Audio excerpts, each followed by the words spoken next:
And welcome to Newport, Rhode Island, inside historic Cardines Field. It is the Newport Gulls pregame show on the NECBL Broadcast Network. I'm Quentin Pelzel, and tonight the Newport Gulls, sitting at 12-3, will be taking on the Vermont Mountaineers. They are second in the NECBL behind the Newport Gulls.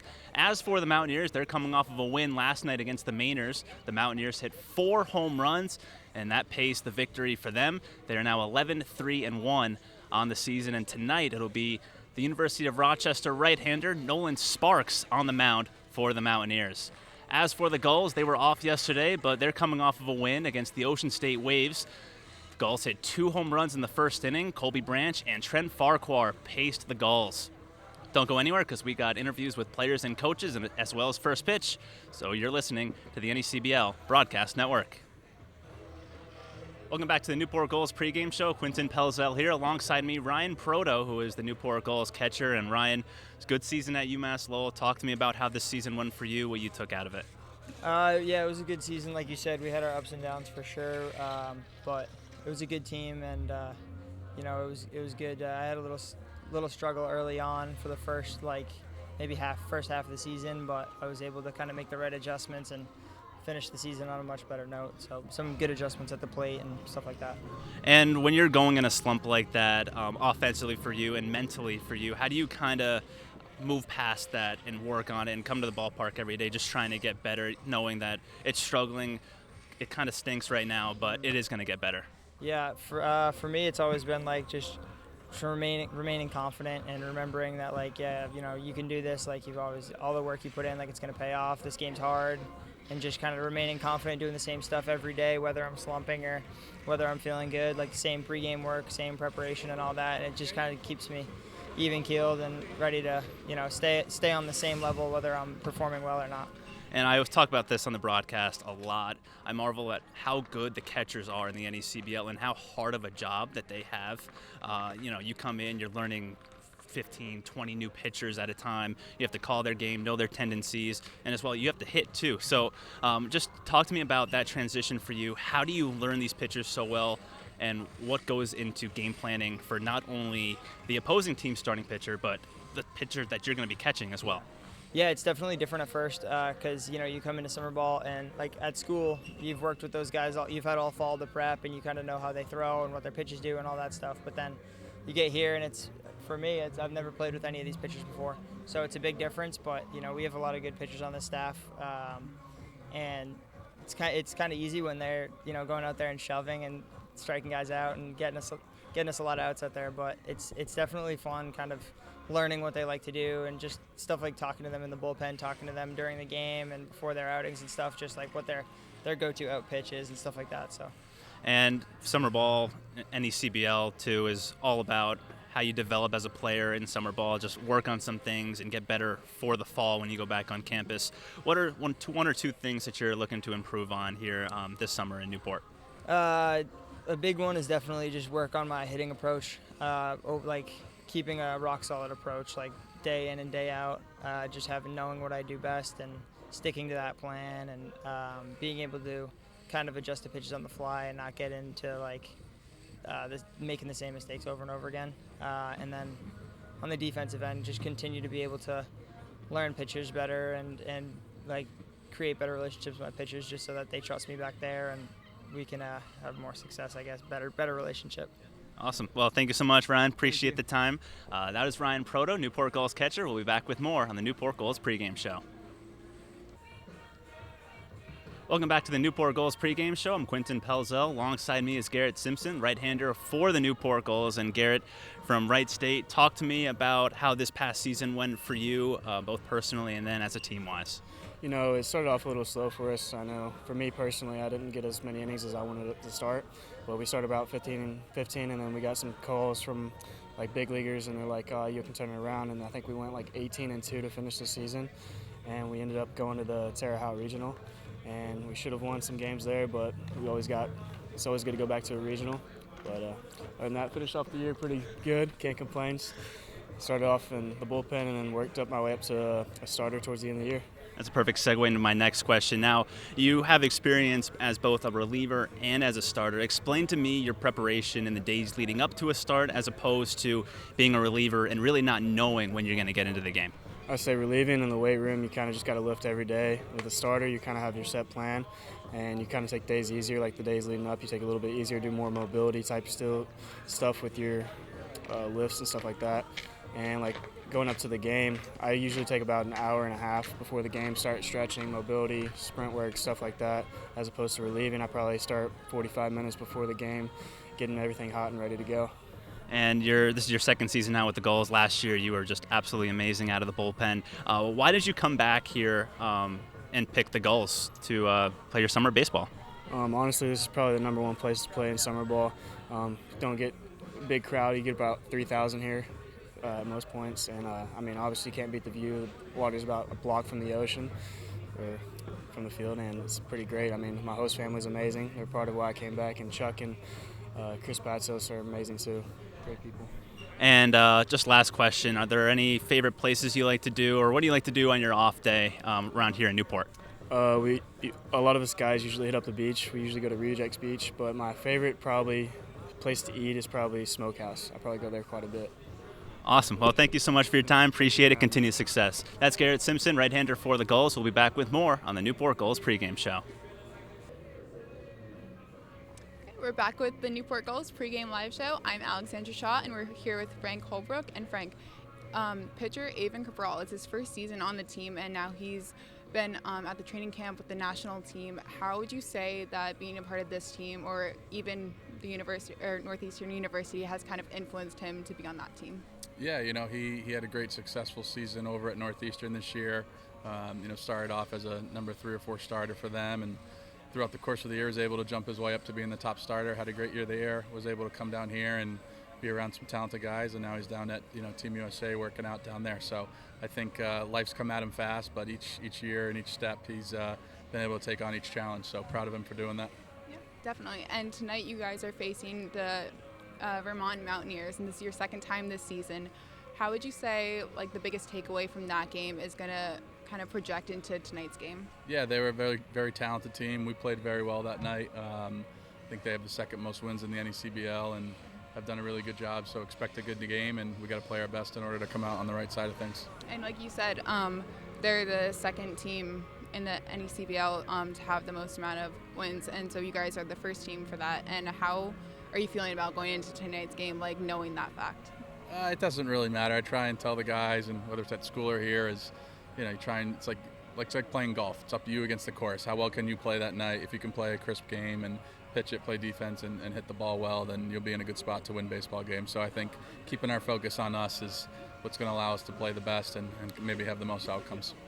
Well, good luck tonight, and we will be right back with the rest of the Newport Gulls pregame show. Okay, we're back with the Newport Gulls pregame show. I'm Alexandra Shaw, and we're here with Colby Branch. And Colby, you guys played against Ocean State on Saturday, and you guys had a pretty good game yourself as well as the team. What is something that you do in your warm-up that kind of gets you ready for a game like that? Warm-up like pregame? Yeah. Nothing really. I just listen to music. I like putting my earbuds in and listen to music, so I'd say that's all pretty much. Is there a specific song or playlist you listen to? No, I listen to country music, a little bit of rap sometimes, but usually country. Yeah. And you're a student at Baylor University. You're going to be a sophomore this upcoming fall. Is there anything you've taken away from the team this past year, or something you've learned this season so far that you think is going to help you in the upcoming year? Yeah, just learn how to mesh with the guys and learn how to mesh with other people and learn how to lead them. And so I learned that at Baylor, and then now it's a different group of guys here, so it's pretty fun to learn how to do that. And this is your second time playing against the Vermont Mountaineers this season. What are you kind of expecting? Because you guys won against them last time, so what are you expecting for tonight's game? Yeah, it was weird because they're 5 hours away, so it's a little bit different, when we had to play them. But I think they're a good team. I kind of forgot, but I think they've got 10 wins, so they're a good team. So we should handle business, hopefully. So definitely. Well, good luck tonight, and we will be right back with the rest of the Newport Gulls pregame show. And welcome back to the Newport Gulls pregame show on the NECBL Broadcast Network here at Cardines Field on a Monday evening between the Newport Gulls and the Vermont Mountaineers. Top two teams in the NECBL will square off tonight. The Gulls come into this game 12-3, and for the Vermont Mountaineers, they are 11-3-1. Welcome inside the broadcast booth. Quentin Pelzel, along with Alexandra Shaw, will introduce Noah McLean, the voice of the Vermont Mountaineers, in a little bit. But first, Alexandra, we'll talk about last game for the Gulls. They were off yesterday, but 2 days ago, they were able to get a win against the Ocean State Waves 5-2. What did you take away from that game that you saw from the Gulls? I think for that game specifically, it was one of those kind of like matchups that it's like almost a Red Sox versus Yankees game, like those kind of rivals, especially in-state. And I think that kind of made them more determined to win, which I'm happy that they did. It was a 5-2 score. They did really well in the first inning as well as like the second and third. And I think that Ocean State, they got that 1 run in the first inning, and then they didn't score again until later in the 8th. So I think it was a good game overall for them. Yeah, Brian Hendry pitched that game. He went 4 innings, gave up a run in the first, but other than that, he was spectacular. The rest of the bullpen was great. And as you said, 2 home runs in the first inning. Trent Farquhar and Colby Branch, they definitely led the charge for the Newport Gulls. As for tonight, though, huge anticipated matchup, second game between these two teams, but the Gulls right now, they're 12-3. They lead the NECBL, and for the Mountaineers, they are 11-3-1. They are second in the NECBL, so we got a great treat tonight. Top team versus the second team. What are you looking for in this game? What are you expecting to see? I mean, a couple weeks ago, they played against them for the first time this season, and they came out on top, which I believe that they're going to do the same tonight, hoping that they will. And like you said, they're top two teams. It's one of those matchups, again, that's just a very intense game that you hope that the Gulls will come out on top, and I believe that they will. So it should be a really good matchup, as we do have some clouds here at Cardines Field, but it looks like we should be able to get this game in. And the starting lineups are now being read on the field here at Cardines Field. They are reading them out for the Gulls. First pitch is scheduled for 6:35. We will head down to the field right now for some pregame introductions, and after the national anthem, we'll be back. We'll have Noah in the broadcast booth with us, and we will have first pitch from Cardine, so don't go anywhere. From Havertown, Pennsylvania. Batting ninth, shortstop, number 10, Tyler Young of Lehigh University in the town of New Hope, Pennsylvania. On the mound tonight for the Gulls, number 35, Nate Lebo of the University of California at Los Angeles, who resides in Seattle, Washington. The coaching staff, the manager is Frank Holbrook, hitting coach Ted Regan, assistant coaches Colby Mason, Tyler Shilley, and Kevin Winterrow. The umpires assigned to tonight's game: Colin Walton strikes, Mr. Chris Angstrand on the base path, Mr. Mark Piangedosi, and Mr. Timothy Carey. We trust you will extend these fine gentlemen every courtesy.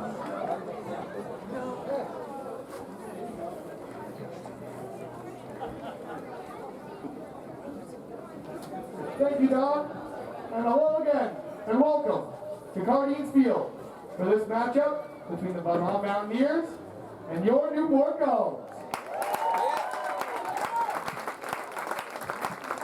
Tonight, we celebrate our perennial Clements Marketplace Night, a second-generation family business which opened its doors in 1980.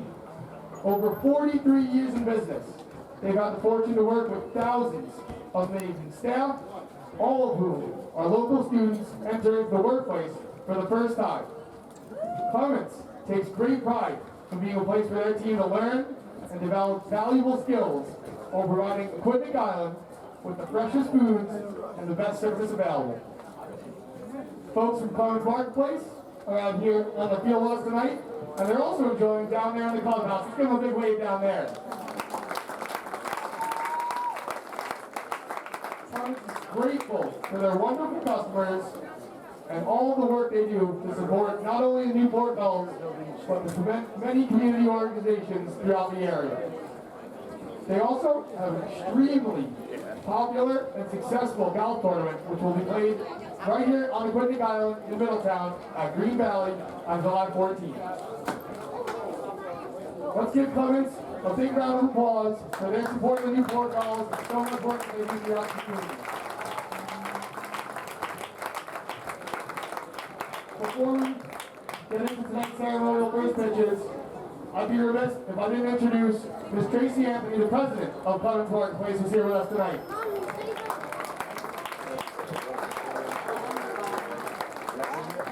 As well as Valley Brando, who's down there in the clubhouse, who was instrumental in creating tonight's festivities. Give her a big round of applause.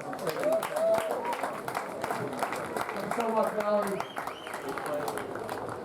Now, let's first welcome to the mound, Lexi Gonzalo. She's the front-end manager at Lee's Marketplace in Westport, Mass. She's 8 years old, and she's going to the 3rd grade at Ranger Elementary in Tiverton. Start us out, Lexi.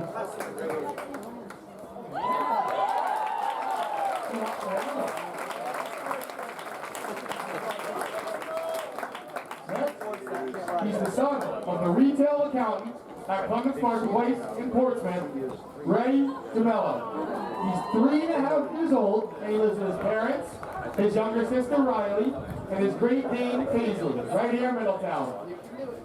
Let's do it, Ray. Sorry.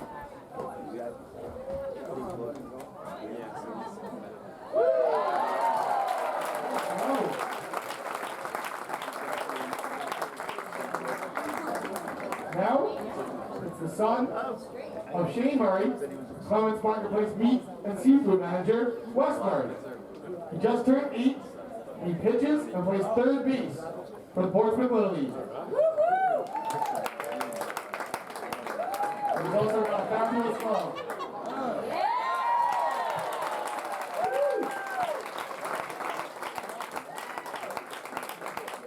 And now, step into the mound. It's Devin Sadie. He's an 8-year-old pitcher and utility player for the Coventry All-Stars team. And he's stepping all the way up to the mound.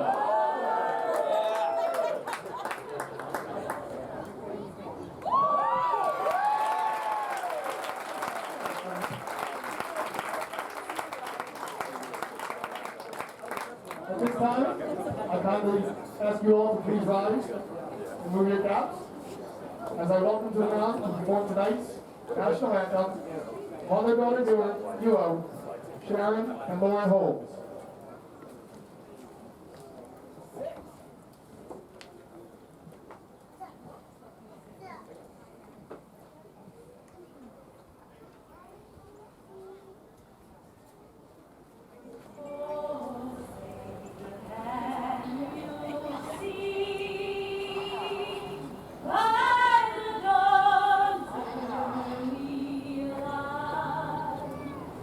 What's so bright?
Joining us singing of the national anthem there by Sharon and Lauren Holmes, who are local Portsmouth residents. We'll be back with the first pitch at Cardines right after this. Don't go anywhere.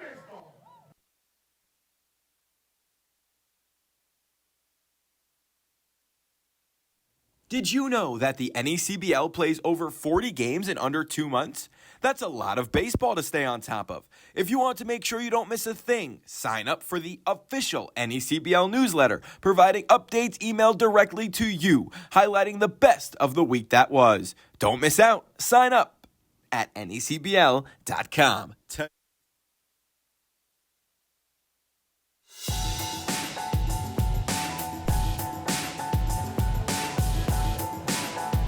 And welcome back to Cardines Field as we are just about ready for first pitch. Just had the national anthem. See Gully Jr. and Gully still out there representing the Gulls and representing this organization as we're just about ready to go. Quentin Pelzel, Alexandra Shaw, and now the voice of the Vermont Mountaineers, Noah McLean. Noah, thank you for joining us today. And Mountaineers, very good team coming into this game. Let's talk about last game. They were able to pick up a 9-2 win against the Sanford Mainers. What did you see from the Mountaineers in that game? Yeah, well, like you said, it was a good win for Vermont last night. They're improving here, an 11-3-1 record so far this season, and they've beat Sanford in all 3 appearances so far this year, and last night was no different. It's been a flush of runs against the Sanford Mainers, 14, 8, and 9 runs in those 3 ball games. Last night was a bit of a close game to start off. 2 runs for Vermont, got off to an early lead, but Sanford kept having some throwback punches, was able to climb their way back into that one, guys, but then late,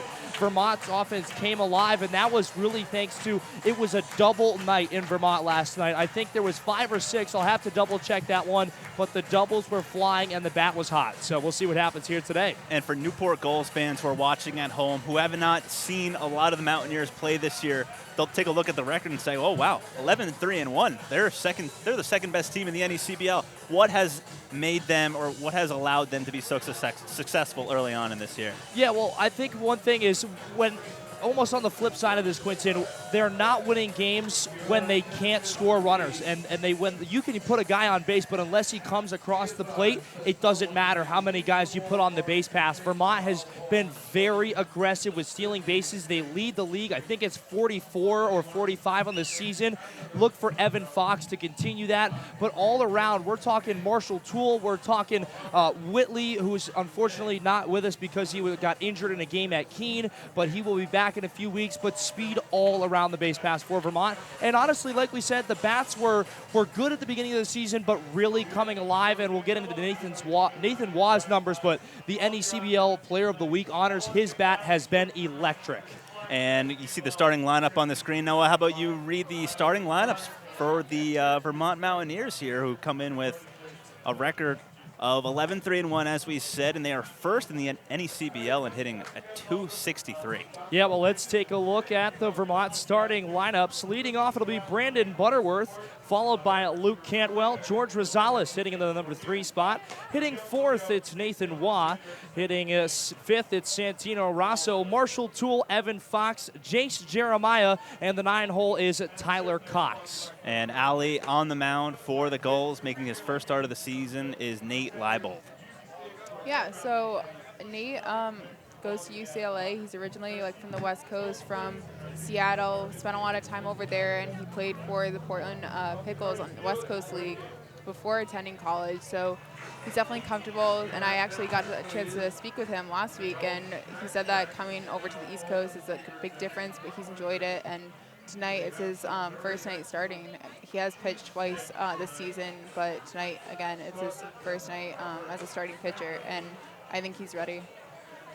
His first appearance came on June 16th against North Shore. That was out of the bullpen, like you said, Ali. And then June 22nd was his last appearance. That came on June 26th against Valley. He has not allowed a run yet this year, but as you said, this is his first start of the year, so we'll see how he can adjust. Of course, coming out of the bullpen is a little bit different than starting the game, so we'll see what he can do. Stands at 6'3", 215, a rising sophomore. Brandon Butterworth will dig in. top 3 in the NECBL in batting average, and the pitch fouled back to the screen, 0-1, and we are underway here at Cardines with first pitch at 6:41 here on Monday night. Well, guys, a hot bat for Brandon Butterworth last night, going 2 for 4, and look for him to be very good in the field as well. Quick feet and great hands. That pitch fouled back to the screen, and the count is now 0-2 to Butterworth. Butterworth coming into this game with a batting average of .341, making his 12th start of the year. No home runs, 6 runs batted in. On base percentage of .442. Breaking the ball in the dirt, blocked by Brecker, and the count is 1-2. Brian Brecker behind the plate for the Gulls. We'll get into the defense in just a little bit. As you see, Leibold out of the windup. Fastball is up high, and it's 2-2. Leibold, not a very overpowering pitcher, being in the high 80s, occasionally in the low 90s, but that's where he'll top out at. Has a good breaking ball. Here's the 2-2. And that one is just off the corner, 3-2. Chris Engstrand behind the plate with Timothy Carey and Marek Piandetosi on the base paths. It's a 3-2 count. On deck is Luke Cantwell, another very good hitter. The 3-2 is blooped in the air, shallow center. Out goes Beckstein, and in comes the right fielder, Hare, and he can't get to it. It's going to be a base hit, so Brandon Butterworth works the count, and he is on first base with a leadoff single for the Mountaineers. Yeah, Quinton, if there's one thing that I've also learned about this team and about baseball in general over the years, it's that you don't always have to win games by playing the home run game, and a lot, especially in the game of baseball today, it's a matter of getting guys on base and getting them around the base paths. It's the money ball mentality. If you've listened to me before, I'll sound like a broken record, but I'll stick to it. You just got to get there, get your guys on base, and trust in the next guy up. That's what both these teams do very well. The Gulls actually only come into this game with 4 home runs on the season, so they don't hit a lot of home runs. They don't have a lot of power, but they get hits, and they move runners over just like the Mountaineers do. Mountaineers with 11, so a little bit more than the Gulls, but still kind of along that same thought process, as it'll be Luke Cantwell, left-handed hitter. Like you guys said, though, every game that I've seen with the Newport Gulls, they do a very good job at keeping all the bases loaded and kind of like getting ready to just next hit to make it home. It'll be a 2-1 count on Cantwell with Butterworth at first. There's a swing and miss. 2-2. Cantwell, .295 batting average. Making his 14th start. Has some power. He's got 2 home runs, 9 runs batted in. There goes Butterworth. 2-2 is going to be outside. The throw goes down to second, but Butterworth actually held at first. So he started and stopped. Fooled Brecker. And now the count is full, 3-2. Yeah, and probably smart there by Brandon Butterworth not to go. Even though that ball gets away, if he goes and it's a good throw, he is a dead duck in the water. So now we'll see if he goes here. Anderson still holding him on. There's a swing and a miss, strike 3. That fastball blown right by Cantwell. First out for the Gulls.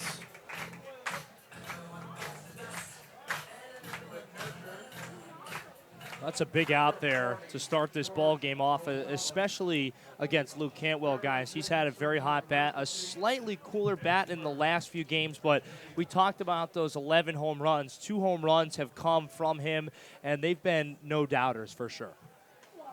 Pickoff play to first. Anderson applies the tag late, and the count is 1-0. George Rosales, the batter for the Mountaineers. Rosales from Fairleigh Dickinson. Played in 40 games for them. Hit .268. That pitch is low. 1-0 to Rosales. The catcher tonight for the Mountaineers. Big hole on the right side. Yeah, Beckstein kind of shaded up the middle, and Anderson holding on Butterworth at first as that one crosses the plate for a strike, 1-1. As we've seen in previous games, Anderson does a really good job at covering first base and just getting there when he needs to. Yeah, we talk a lot about his power. There goes Butterworth for real, and Brecker with a late throw down to second, not in time. So Butterworth swipes second base, and that's something that the Mountaineers do a lot, and they're very good at it. 44 stolen bases, third in the NECBL. And Butterworth now makes it stolen base number 45. So he will be at second with one away. Good hitters count for Rosales, and now a balk is called on Leibold. So now Butterworth advances 2 bases in one pitch. So now he's at third with 1 out. And you don't want to do that with Rosales at the plate, Quinton. And 360, the average here with 2 long balls and 6 RBIs. And this is a guy that loves to put the baseball into play here. Infield does come in. That one popped up right side. Anderson hoping for a play in foul territory, and he can't quite get to it as he actually runs into the dugout. 2-2 will be the count.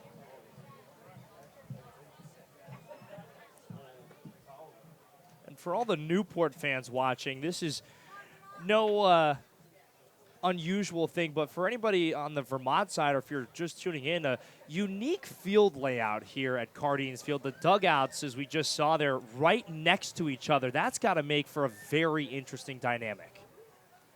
Here's the 2-2. That one popped foul, 2-2. Yeah, it's kind of weird when the opposing team is up. The Mountaineers players actually have to walk in front of the fence here, past the Gulls dugout, and walk to the on-deck circle.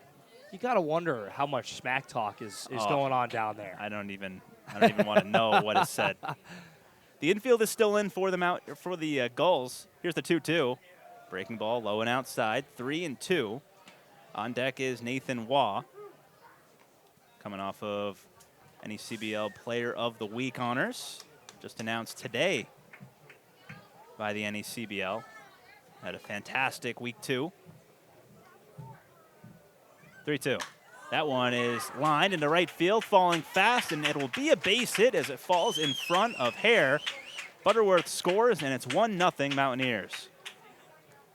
Well, this has been a common trend for Vermont guys, that this Mountaineers team loves to get out ahead early. But Quinton, and this is really where Vermont needs to hold on to this lead. That's been their trouble when they've gotten early leads. We saw it in Sanford last night. Sanford was able to hang around. They haven't been able to deliver that knockout punch early. So Nathan Waugh will look to keep it going. The DH for the Mountaineers takes a fastball low and outside, 1-0.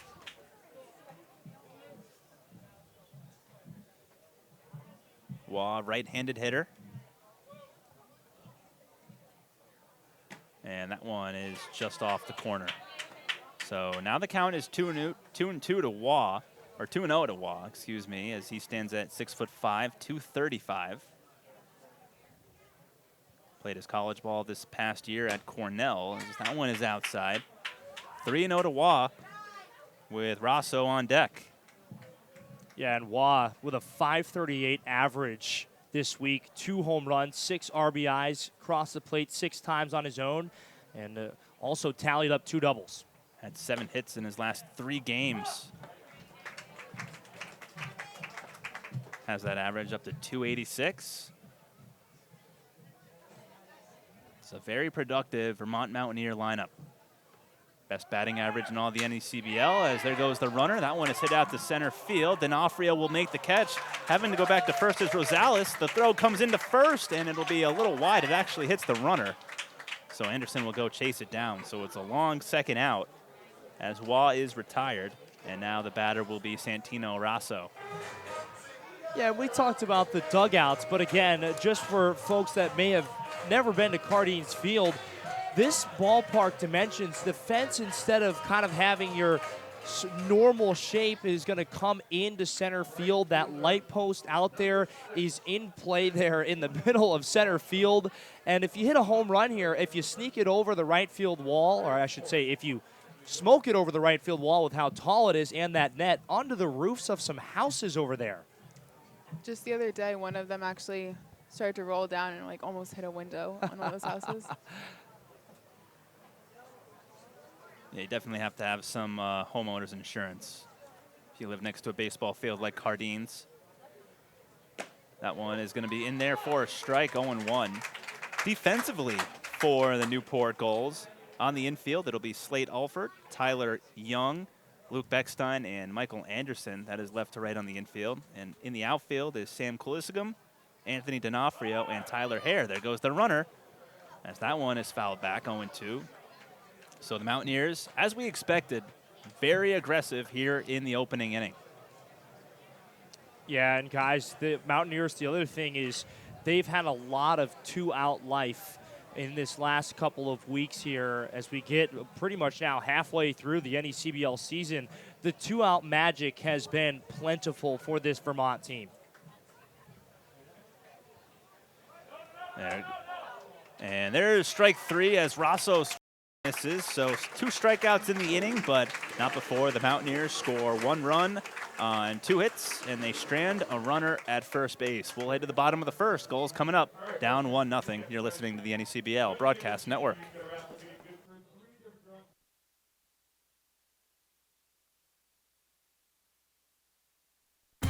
Fans, the NECBL's Broadcast Network brings all of the action right to your home every night. Available on your desktop, laptop, mobile device, as well as your Apple TV, Roku, Amazon Fire TV, or Android TV device. Enjoy single-day passes for just $8, purchase a weekly subscription for $20, a monthly pass for $40, or an all-season pass for $80. Head to watch.necbl.com for more information and for a full streaming schedule.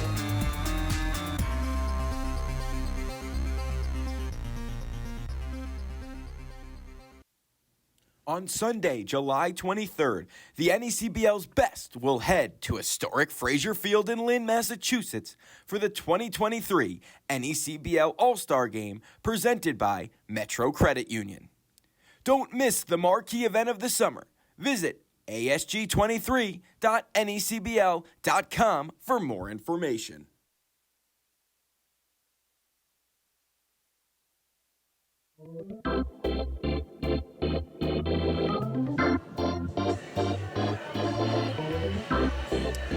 Back at Cardines Field, as we head to the bottom of the first inning, 1-0 Mountaineers lead. They got that RBI off the bat of George Rosales. So as 1-0 Vermont leads, the Gulls will come to bat.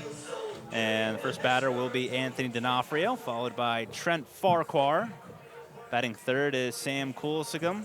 In the fourth spot is Brian Brecker. Batting fifth, Slade Alford. Sixth is Luke Beckstein.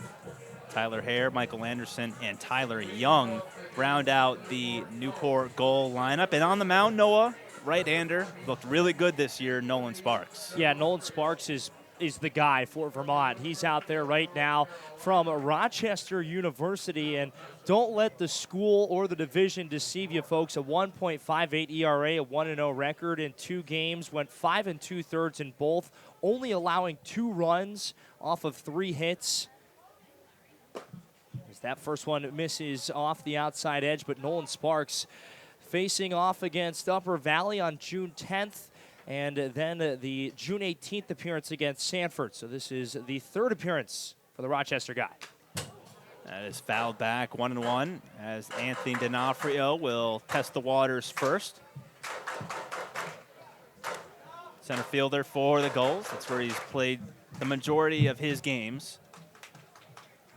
Third baseman Jeremiah about even with the bag. 1-1 is going to be outside, 2-1 to Sparks.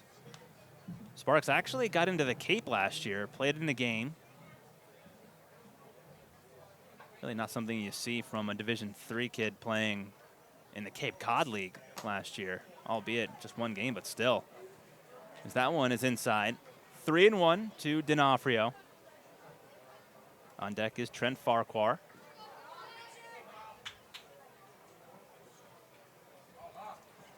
Gulls have hit 7 home runs on the season. They hit 2 in their last game against the Ocean State Waves. They came out on top, 5-2. Gulls have actually won 3 in a row. So it'll be a full count pitch to D'Onofrio. Here's the pitch. Fouled away again. Over into the road to the left.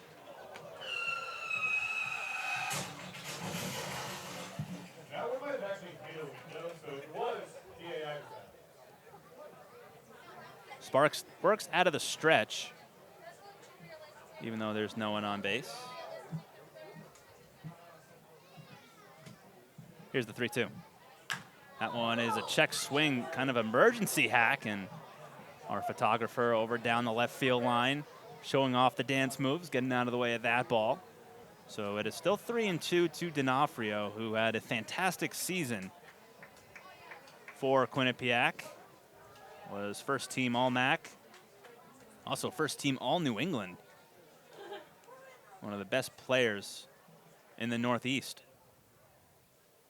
Here's the 3-2. And that one is a little high above the letters, ball 4. So just like the Mountaineers did in the top of the first, the Gulls will get the leadoff man on here. And now Trent Farquhar will be the batter. And right there, Sparks maybe trying to be careful a little bit as D'Onofrio, one of the hotter bats in the NECBL. And right there, does get a walk. And again, doesn't matter how you get there, just got to get down there. So D'Onofrio at first, he's going on the first pitch. Throw down to second, will go into the runner and trickle into center field. D'Onofrio gets up, heads for third. No throw by Toole as he throws it into the cutoff man. So D'Onofrio with a stolen base and then an error on George Rosales allows him to get to third with nobody out.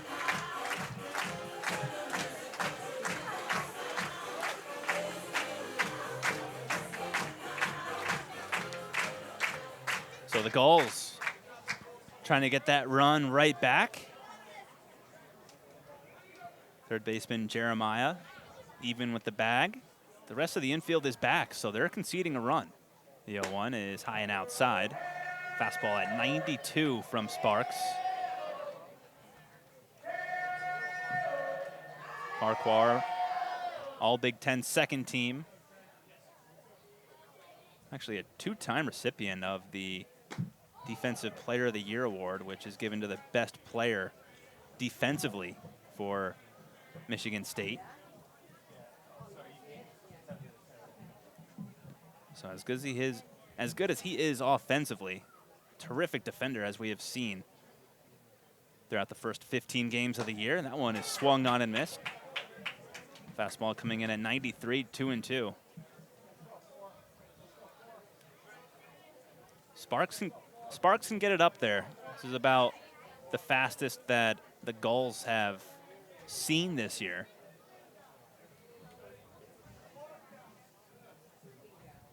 D'Onofrio takes his lead from third, and that breaking ball is fouled away.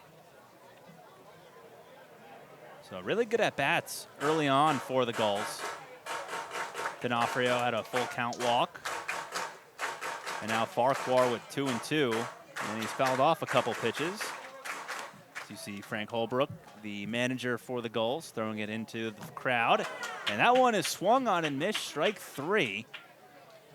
Had Farquhar swinging at his shoe tops, and there's one away and a big first strikeout for Nolan Sparks.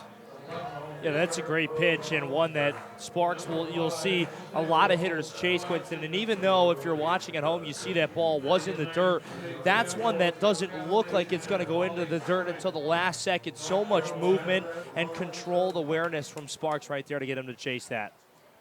So now it'll be the switch hitter, Sam Coolsigum. Infield stays back. Here's the pitch. Breaking ball low. 1-0. Coolsigum coming into this game batting .387. 1 home run, 9 runs batted in. Home run actually came a couple days ago on Friday. Was a grand slam that ended up being the difference maker against the North Shore Navigators. I think overall he's just had a good week in general, like with that game on Friday and then against Ocean State on Saturday. He's just shown a lot for this team. Yeah, he has been one of their best players. 1-1 is inside. 2-1 to the utility man out of the United States Air Force Academy.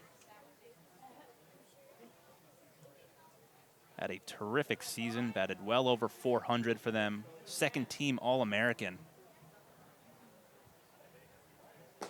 And that one is a fastball outside. 3-1. On deck is Brian Brecker. Yeah, Quinton, when you look down this roster for both teams, it's really a flipped script of in terms of talent. I shouldn't say talent. In terms of mid-major Division III, a lot for Vermont. That one misses inside a Walkham. So now runners on the corners, but for Vermont, it's kind of a mix of a Division I, Division III, and a lot of mid-major guys that just go out and do their job really well and effectively, as we've seen with 11 wins on the season already. And for Newport, though, when you go down this lineup, guys, you could talk for hours about the achievements and the talent that these guys bring from each of their respective clubs. I mean, there is a lot of very good ball players out there for both squads. Yeah, I would imagine at the All-Star game in Lynn, Massachusetts next month, we're going to be seeing a lot of these players that are on the field in this game tonight, as nice little powwow on the mound between the entire infield and the pitching coach for the Mountaineers, as Nolan Sparks has walked 2 batters here to start the bottom of the first. Brian Brecker will dig in. He's batting .273. Getting a start in his second straight game. 6'1", 200 out of Michigan State. Went 1 for 4 against Ocean State. He's actually hit in his last 2 games. 3 for his last 7 with 2 runs batted in. So runners are at the corners. Cantwell is going to hold Coolsicum on. Slide step, pitch is outside, 1-0. So Sparks showcasing that slide step, a little bit quicker to the plate. Coolsicum with some speed over there at first. Wonder what the Mountaineers would do in the event that Coolsicum does run. And that fastball's in there for a strike. Yeah, with a lot of speed over there at first, you know, obviously you want to eliminate the double play opportunity, but you also don't want to give away Mountaineers easy outs here, especially with a runner on third for Newport trying to get this ball game tied. And that one is a breaking ball low. 2-1 to Brecker. Just like Farquhar, player at Michigan State this past year. Really anchored the catching position for the Spartans, ranked near the top of the team in batting average and home runs. As that one is in there for a strike. And the count is 2-2 to Brecker. Coolsicum at first, and D'Onofrio still at third. He led off this inning with a walk, stole a base, got to third on the error by Rosales.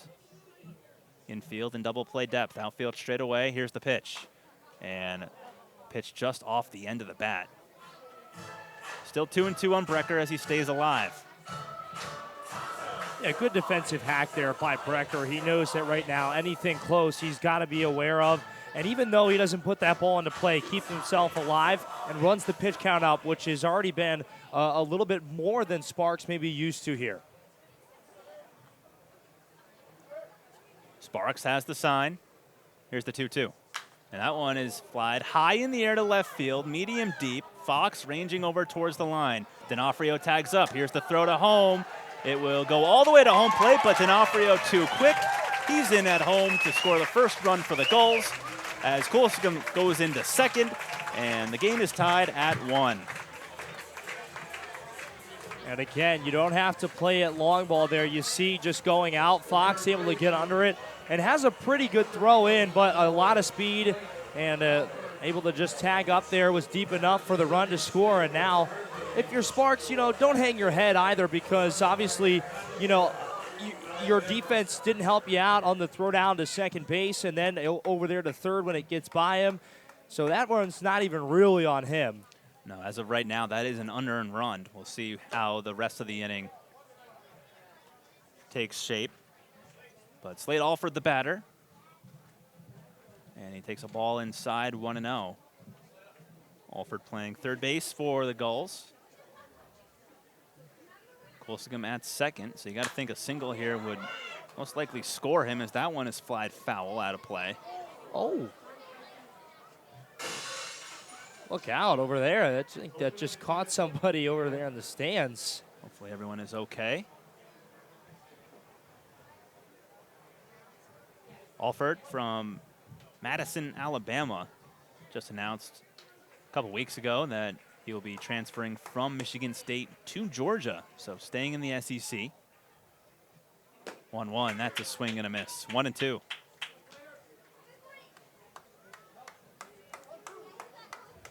Alford, his last appearance came on June 23rd, 3 days ago against North Shore, went 0 for 3. Actually 0 for his last 7 at the plate now.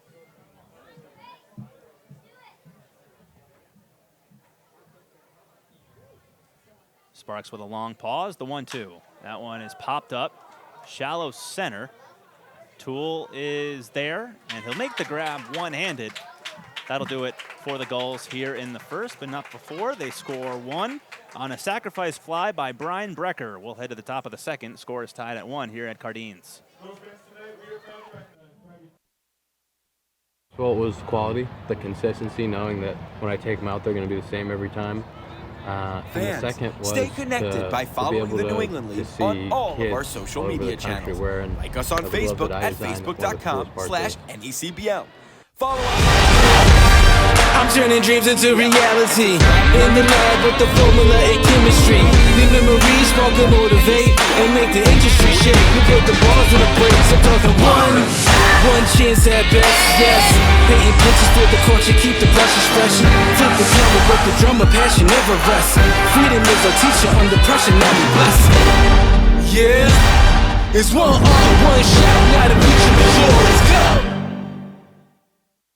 PACE is a health plan that lets mom live at home and gives her the care and support she has to have. PACE has been a real lifesaver for her and for me. Contact PACE, the statewide health plan for aging well at home.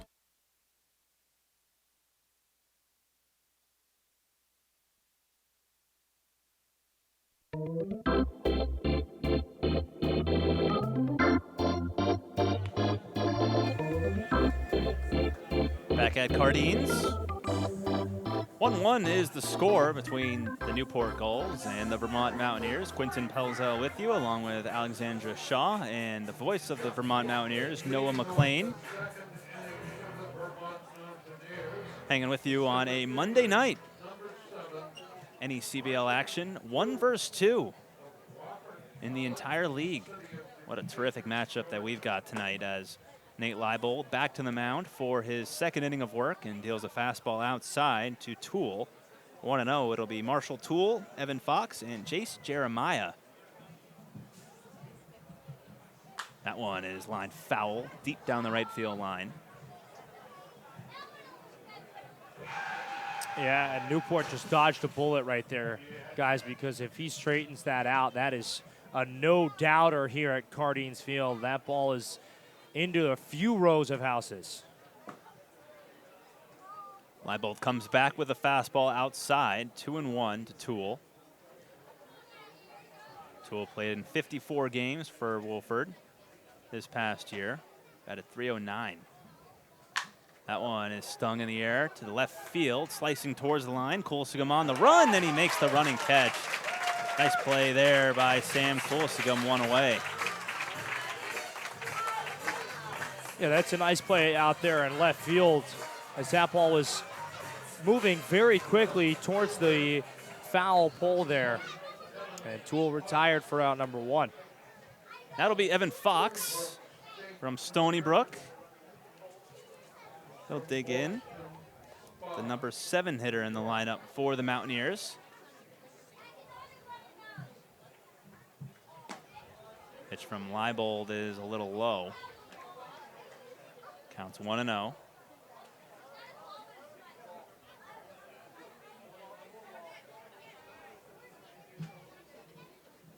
Mountaineers have won their last 2 games as Fox swings and misses. They're 8-1-1 over their last 10. Yes, they do have a tie on their record, as that one is grounded to the shortstop. Young has it. Strong throw over to first. Little low, but no problem for Michael Anderson over there, and there's 2 away. Yeah, that's a nice job right there by Anderson to go down and get that baseball, because even though Young has a pretty, what seems like it would be routine, but we talked about the speed of Vermont guys in the pregame, and Evan Fox right there. That is exactly why you run out every single hit, nearly beating it out, but nice job by Young to Anderson to get out number 2. That one, first pitch swing, fly to center. D'Onofrio adjusting, and he makes the catch.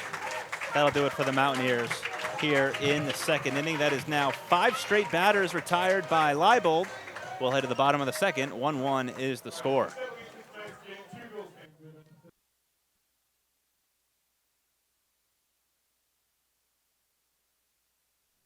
The chase for the Fay Vincent Senior Cup begins on Monday, July 31st, when the 2023 New England League playoffs will get underway. This year's postseason will feature an 8-team bracket with 3 rounds of best-of-3 series to determine the league champion. Whether you're an island resident or planning a summer getaway, the fastest way to get to the Cape and Islands is by taking the New England League's preferred partner, the Steamship Authority Ferry. Visit steamshipauthority.com for more information. Fans, the NECBL's broadcast network brings all of the action right to your home every night. Available on your desktop, laptop, mobile device, as well as your Apple TV, Roku, Amazon Fire TV, or Android TV device. Enjoy single-day passes for just $8. Purchase a weekly subscription for $20, a monthly pass for $40, or an all-season pass for $80. Head to watch.necbl.com for more information and for a full streaming schedule.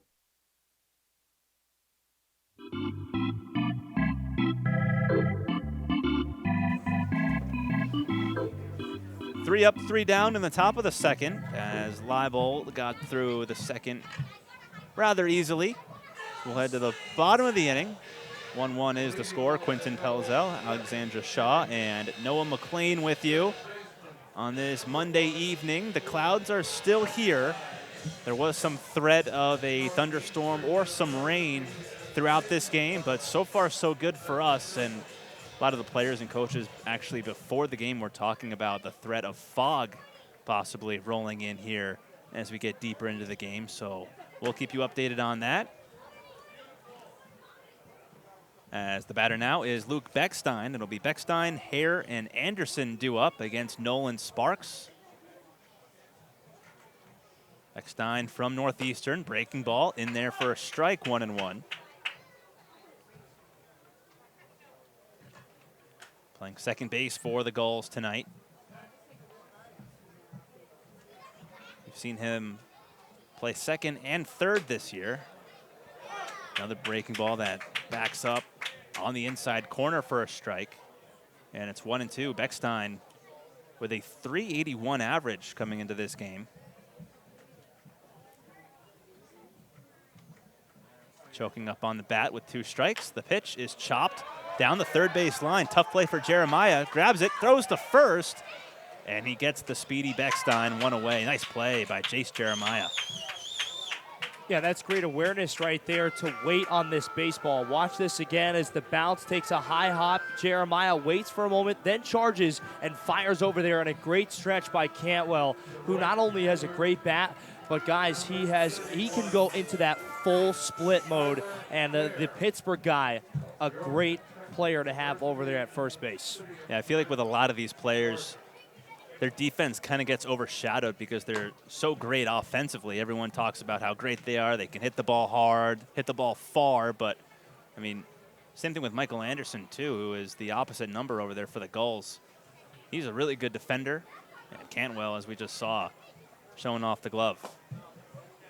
Batter now is Tyler Hare, and it's 2-0.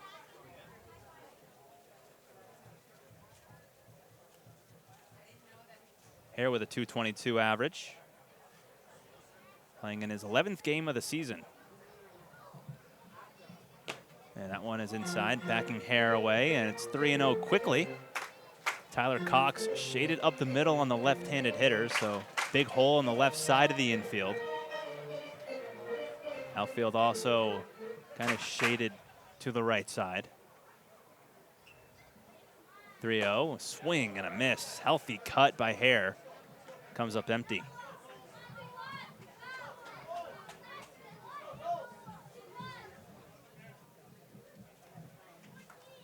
Gulls have struck out as a team 120 times.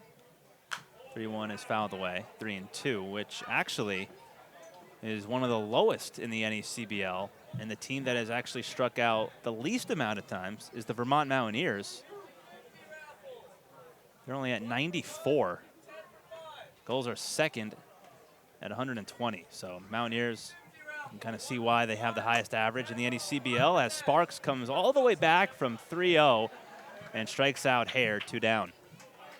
Yeah, right now Nolan Sparks starting to settle back in a little bit here, as, you know, again, it might take him a little bit. Again, Vermont got off the bus very late. They came down here, didn't even get to take BP, just only had IO. And the Sparks obviously able to do his thing, but maybe a little bit rushed in his routine, now seemingly able to find his stuff better. Yeah, Vermont a little show and go. They got here about an hour before game time. And normally, for those of you that don't know, teams normally get to the away ballpark around 4:30, gives them a chance to get settled in, and they normally go out for batting practice around 5. That lasts about 20 to 30 minutes, and then 5:30 is when IO starts for both teams, which is infield and outfield. So Mountaineers running just a little behind today, but doesn't seem to have bothered them, as they came out with a run in the top of the first.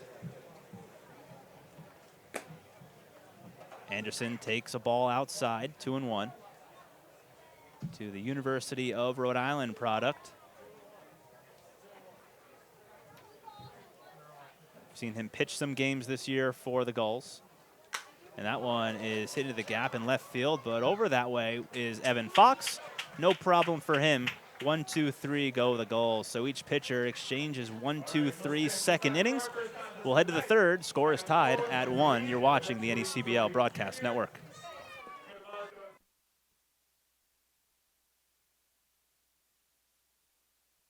Fans, the NECBL's Broadcast Network brings all of the action right to your home every night.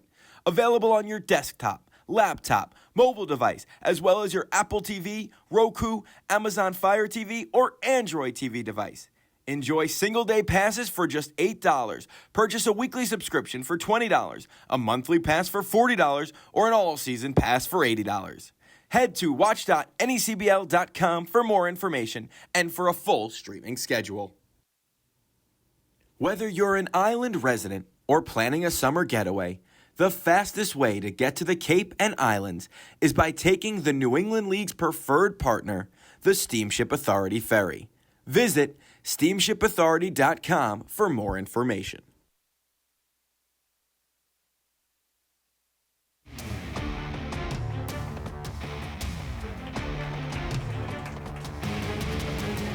Back here as we start the third inning of play at Cardines Field. Quinton Pelzel, Alexandra Shaw, and Noah McLean with you as we welcome you inside the broadcast booth. Pretty warm evening, I would say. Probably the warmest game to date. It's definitely humid. It's about, 75, 80 degrees? It's like 73 it was. Oh, okay, yeah. I mean, it was definitely warmer early on, and for me at least, it's humid. It hasn't felt like it cooled off at all. Yeah, it's very humid. As that one is on the outside corner for a strike, 0-1, as we have officially hit summer. It's taken a while here in Newport. We've had some very chilly games, especially with the wind, but there's no wind right now, or at least very little wind. And that one is actually bunted up the third base line by Cox. A beautiful bunt, and Alford can't do anything with it. So a bunt single for Tyler Cox. Third hit of the game for the Mountaineers. Really nice placement by Cox here. As you can see the replay, just he couldn't go out there and place it any better than what he did. Yeah, that was a great job right there by Tyler Cox, just to place that ball right down the line, guys. And again, it doesn't matter how you get there, just Cox doing a job and leadoff guy, and now you bring back the top of your order here with nobody away. Brandon Butterworth singled and scored to lead off the game. Swings and misses, strike 1. Butterworth, their best hitter. Stole a base in the first and advanced to third on a balk. Cox with an aggressive lead at first. Leibold will throw over to first to try and hold him on. And Quinton, you're a fairly new guy to Rhode Island, but Alexander and I go to URI. We're used to the wind. How has it been adjusting to that wind so far? It's been very windy, as that one is in the right field for a base hit. So Butterworth 2 for 2 helps that average out. The throw goes into Tyler Young, and now the Mountaineers in business as we start the third with the first 2 base runners on. Yeah, Cardines Field just behind us. Sorry, Alexandra, but it's so close to the water here. Yeah, no, I know. You come down here, especially in this facility itself, it's 10 times windier than if you were to walk in downtown Newport. I guess depending on which way the wind's blowing can be a hitter's dream or a hitter's nightmare. Yeah, we really haven't seen a lot of baseballs go out of here, at least early on in the season. But if you can get it up and over that 30-foot fence, the dimensions are actually pretty favorable, especially in straightaway center. We've seen a lot of hitters tuck it into that right center field porch over there. It'll be an 0-1 to Cantwell. Good speed on the base paths as that breaking ball drops in there for a strike. 0-2. We mentioned early in the broadcast, Leibold making his first start of the season. This is his 3rd overall appearance, and he has not gone more than 2 innings yet this year, at least for the Mountaineers, as that one is up high. So getting into a little bit of some uncharted territory with Leibold. See how much further Coach Holbrook wants to push him. Cox leads from second as that one fouled away. Still 1-2.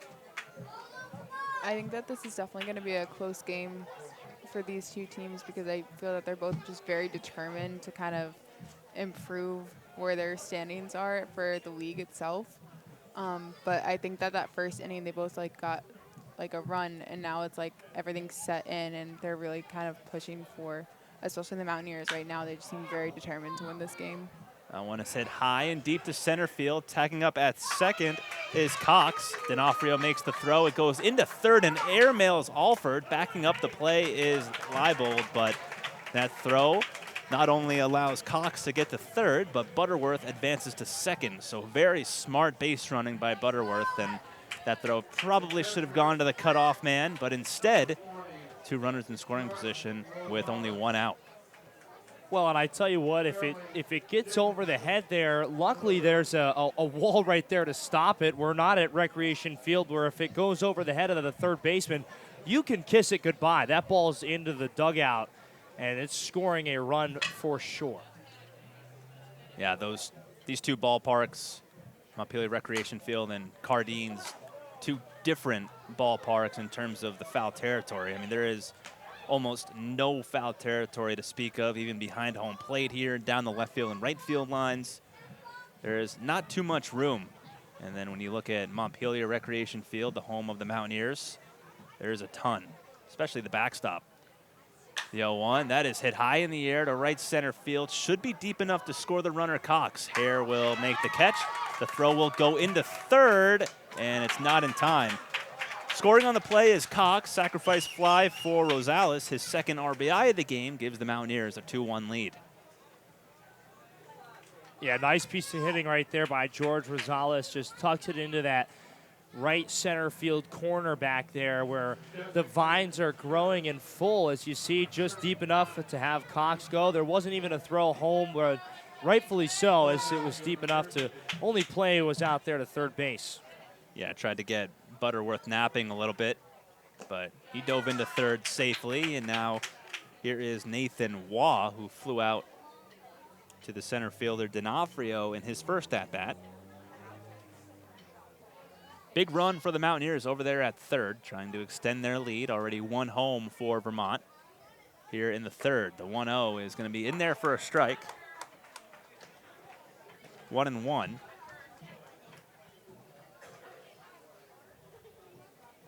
Waugh from California. The 1-1.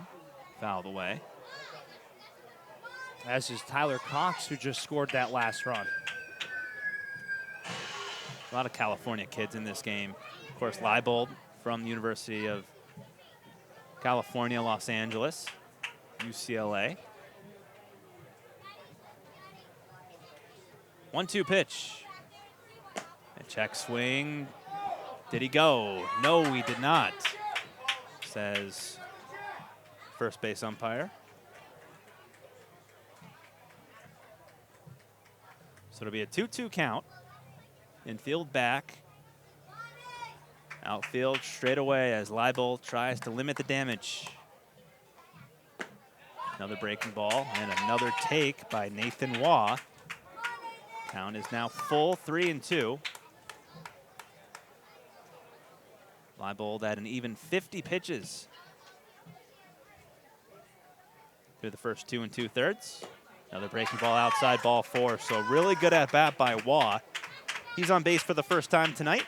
And now it'll be Santino Rosso.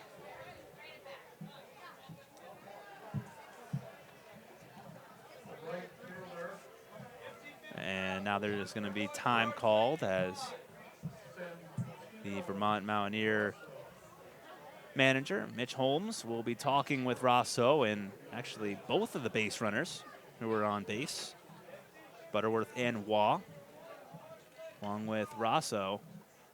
And here comes Frank Holbrook as well, the manager for the Gulls. He'll make the change as a lefty is coming in out of the bullpen for the Gulls. So the night is over for Nate Leibold. We were wondering how far he would go, and the answer is 2 2/3. We'll step aside. We'll come back with the info on the new pitcher and the rest of the top of the 3rd inning, so don't go anywhere.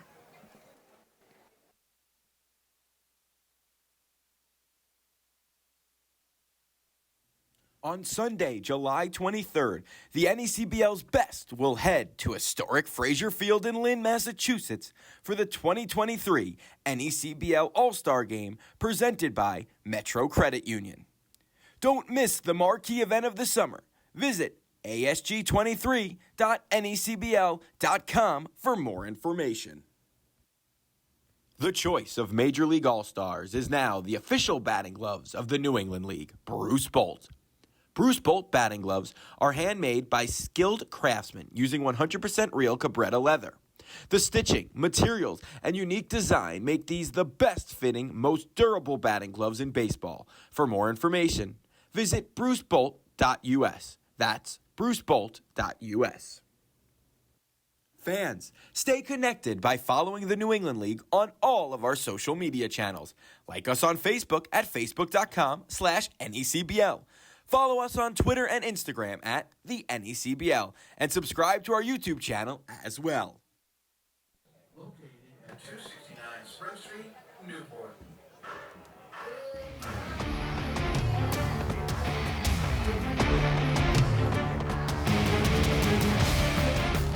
The top of the 3rd inning continues here at Cardines Field as we have a new pitcher, the lefty, hometown kid, Caleb Lees from nearby Middletown, Rhode Island, literally the next town over from Newport. Goes to school at the University of Maine. Actually college teammates with another Newport Gulls pitcher, Ryan Andrade. So Caleb Lees will come on to replace Nate Leibold. Lees making his 3rd appearance of the year. His first 2 appearances were starts. His first start of the season against Mystic came on June 10th. He went 5 innings and did not allow a hit or a run. Did have 7 walks, though, and walks are a little bit of a concern for Lees, who has 11 walks in 8 innings. He pitched 3 innings here at home against Vineyard in a 7-3 win a week ago from today. Went 3 innings, 2 runs, 1 hit, 4 walks, and 3 strikeouts. So he'll be looking to build off of that outing. Has a 2.25 earned run average. He'll deal to Santino Rosso, switch hitter batting right. There are 2 outs, but the runners are at the corners. Lees comes set. Here's the pitch. Fastball outside. Fastball at 90 miles an hour.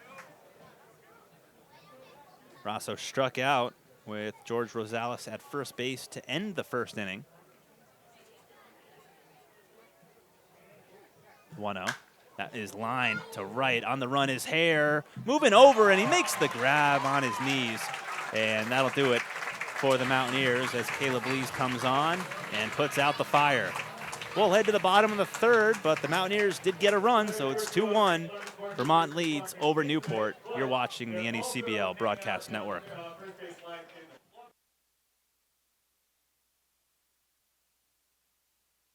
Fans, the NECBL's Broadcast Network brings all of the action right to your home every night. Available on your desktop, laptop, mobile device, as well as your Apple TV, Roku, Amazon Fire TV, or Android TV device. Enjoy single-day passes for just $8, purchase a weekly subscription for $20, a monthly pass for $40, or an all-season pass for $80. Head to watch.necbl.com for more information and for a full streaming schedule.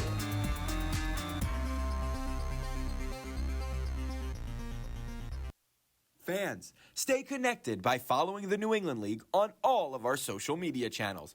Like us on Facebook at facebook.com/NECBL. Follow us on Twitter and Instagram at the NECBL. And subscribe to our YouTube channel as well.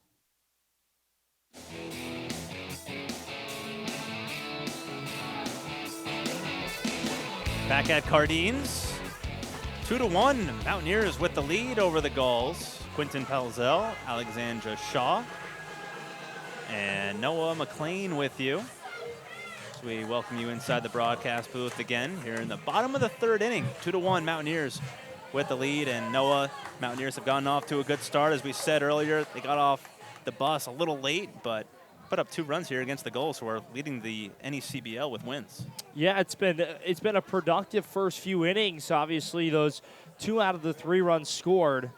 As the first pitch from Nolan Sparks is in there for a strike on the outside edge. But, Quincy, you're absolutely right. It seems as though even though a show and go, well, it was a show and let's get going here. Right. Yeah, they did not waste any time at all, and they've kept the pedal to the metal against the Gulls. As Tyler Young will be the number 9 hitter in the lineup, and he'll lead it off. It'll be Young, D'Onofrio, and Farquhar due up against Nolan Sparks. Here in the bottom of the third. Pitch is in there for a strike. Counts 1-1. 1-2 to Tyler Young, the shortstop from Lehigh. Looking to get things going. Been a bit of a struggle for him, but had a terrific year at Lehigh. 1-2 is outside, 2-2. As Sparks has still not allowed a hit yet. But a run has crossed the plate. The Gulls played some small ball in the first. A walk, a stolen base, advanced to third on an error, and a sacrifice fly. Got the run across. Sparks has looked very good to start this game. Yeah, he really has, Quinton. And, you know, he's coming out and maybe a little bit of a slow start, a couple of high pitch counts, but now seeming to settle right back into his groove. Retired 5 hitters in a row. And that fastball is chopped at the plate. Might have actually went off of Young's leg, but he's okay. So it's still 2-2.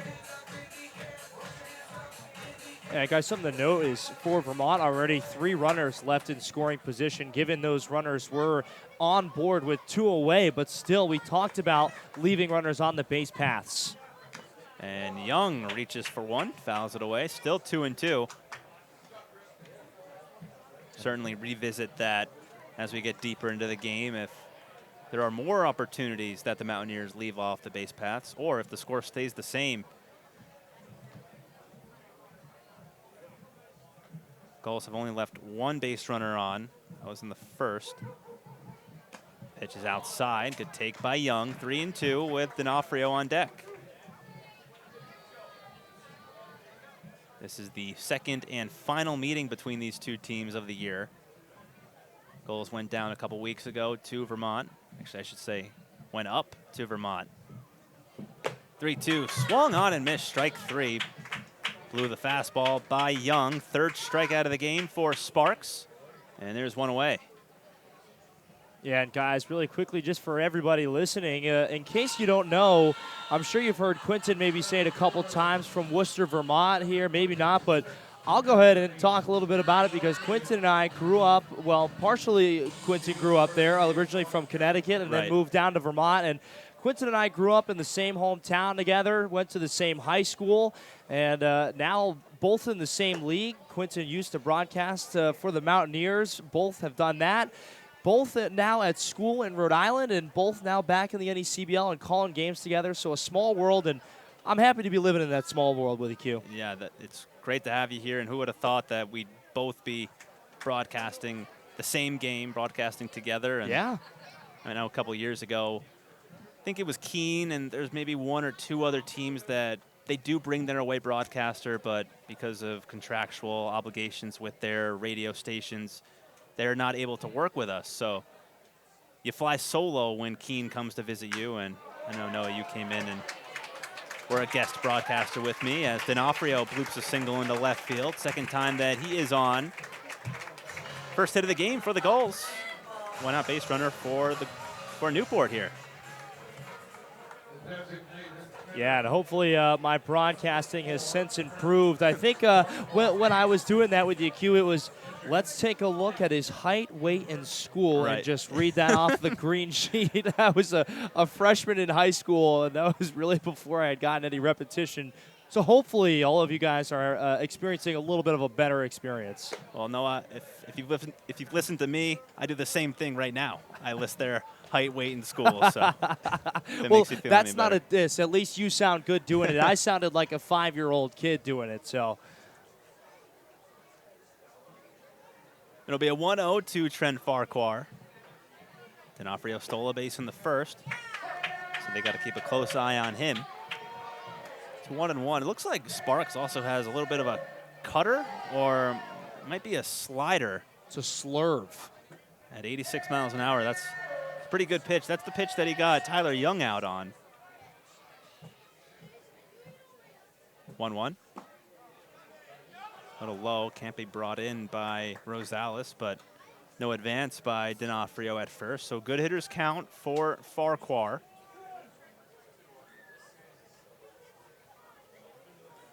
Getting towards the heart of the order for the Gulls. Sparks trying to limit the base runners. Lights are in full effect here at Cardines as it's a little dark out for 7:30. Thanks to the clouds. At least the fog is kept up. That one is hit into center field, caught by Toole, sending D'Onofrio back to first, 2 away. But yeah, I mean, that was one of the big things that everyone was talking about, how the fog was going to come in and be a nuisance to this game, possibly even stop or suspend it. But so far, so good. No fog at all. And at least on my broadcast, or on my weather report, looking like we are, hopefully, I'm knocking on wood here, going to be able to get this in with at least not enough rain to make play stop. So pitch is low and inside. 1-0. It just seems like every game here at Newport, there is some sort of chance of rain that we're always having to talk about. Hoping to, once we get into July, hopefully all of those threats can start to go away and it's just 90 and humid. As that one is lined to left, and Fox reaches up to make the grab. That'll do it for the Gulls as a couple hard-hit balls in this inning land in outfielders' gloves. Well, into the 4th inning. Mountaineers 2, Gulls 1 on the NECBL Broadcast Network.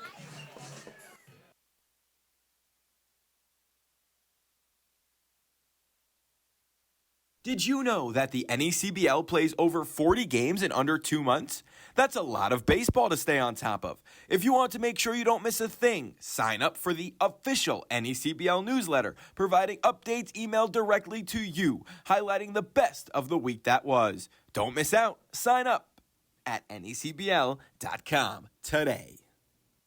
Over 225 NECBL alumni have gone on to play Major League Baseball, including World Series MVPs Jeremy Pena and Steven Strasburg. With 13 teams in 6 scenic New England communities, the NECBL offers the most entertaining and competitive amateur wooden bat summer baseball in the country.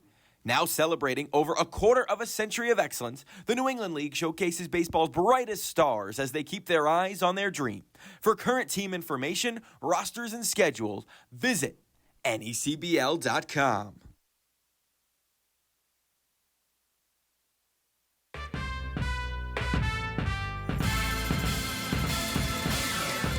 Back here at Cardines Field, as we head to the 4th inning, 2-1 Mountaineers lead. Quinton Pelzel, Alexandra Shaw, and now I'm going to hand it off to the voice of the Vermont Mountaineers, Noah McLean. Noah, take it away.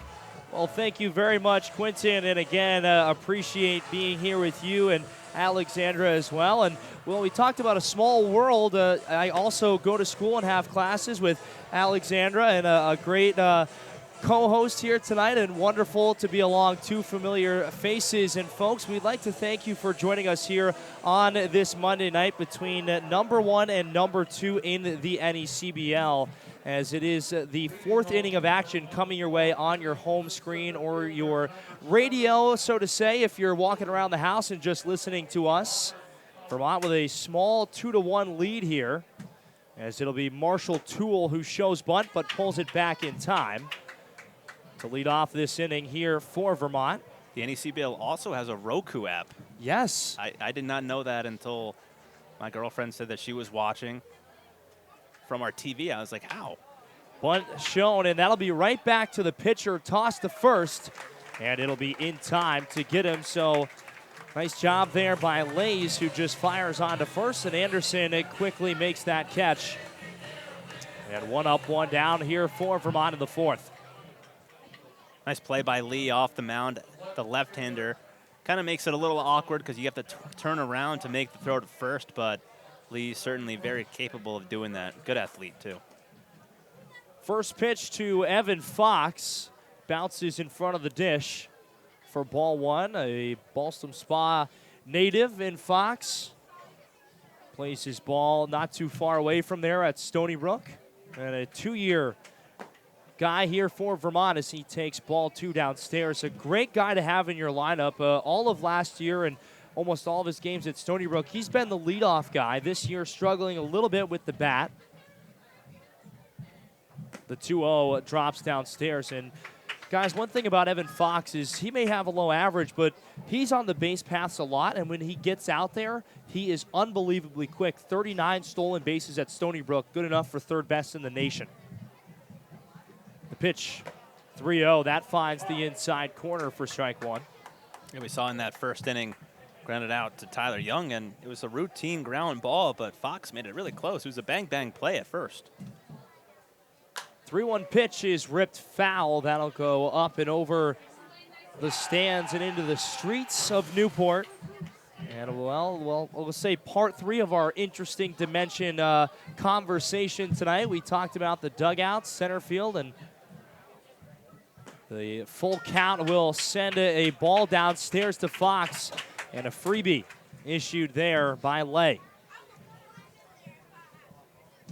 Yeah, this is one of the issues with Caleb Lee's, at least so far this year, is the walks. It's now 12 walks in 3 games that he's been in. So for him, he just needs to focus on limiting base runners because he doesn't give up a lot of hits, does not give up a lot of hard contact. It's just the walks that can be a killer.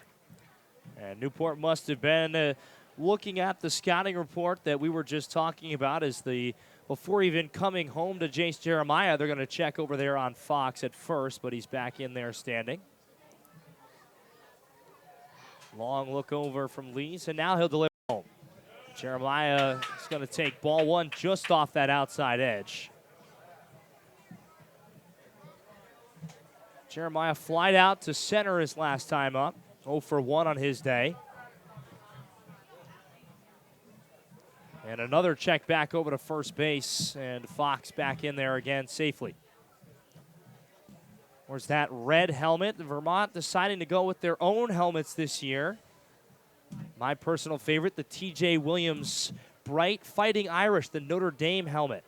This one is ripped foul and out of play over into the food court. I think someone caught it. Oh, good play down there. Nice job.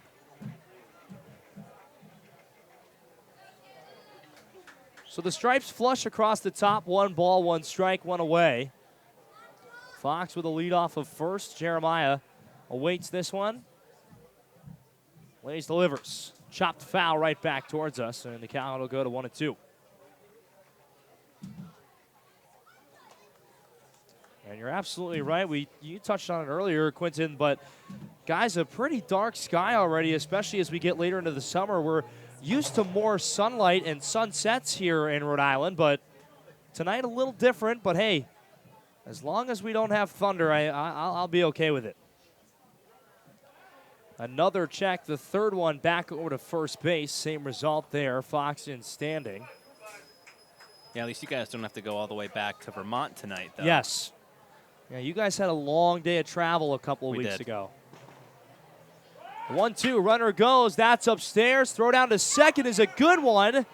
But in there safely is Evan Fox as he continues to show off the wheels. And Evan Fox works his way into scoring position. Second stolen base of the game for the Mountaineers. And they've been running a lot. We saw some, who was it? We saw one other base runner run a couple times, too. I think it was actually Fox when he was last on base. Oh, maybe not, actually. But there was another base runner on, too. And you can tell the Mountaineers, their MO is to run, to put pressure on the opposing defenses. Ball is fouled up and over the stance again. And we'll do the 2-2 again.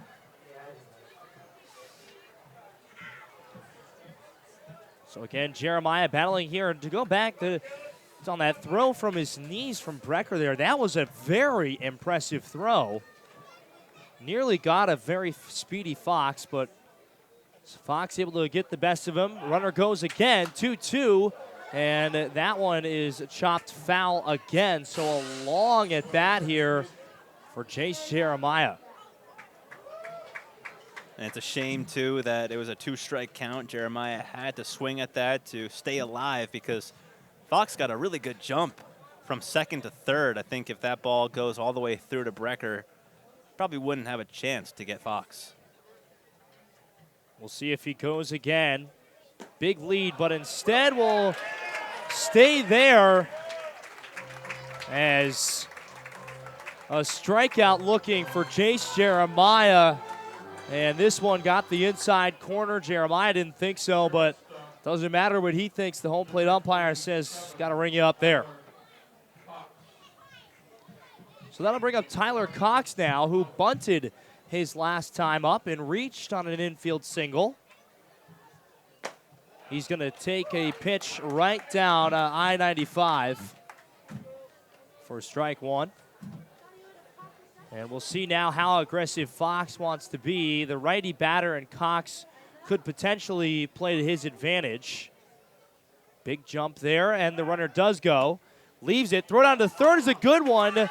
But Evan Fox again showing off his speed on the base paths, and he has worked himself after a walk. Stole second, and now stole third. Trying to work his way all the way around the base paths, guys, for a third Vermont run, but 2 away here. And Tyler Cox in a big spot.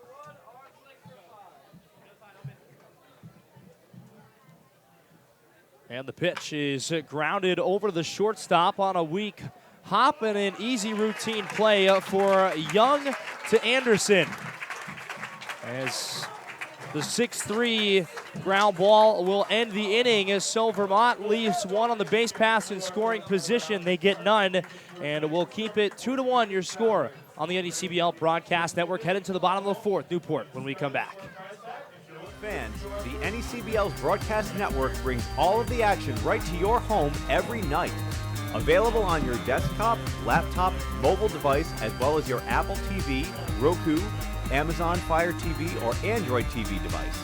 Enjoy single-day passes for just $8, purchase a weekly subscription for $20, a monthly pass for $40, or an all-season pass for $80. Head to watch.necbl.com for more information and for a full streaming schedule.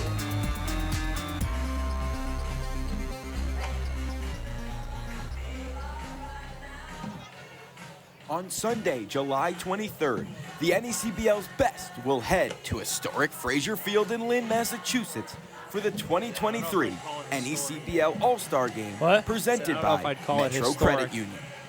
Don't miss the marquee event of the summer. Visit asg23.necbl.com for more information. The choice of Major League.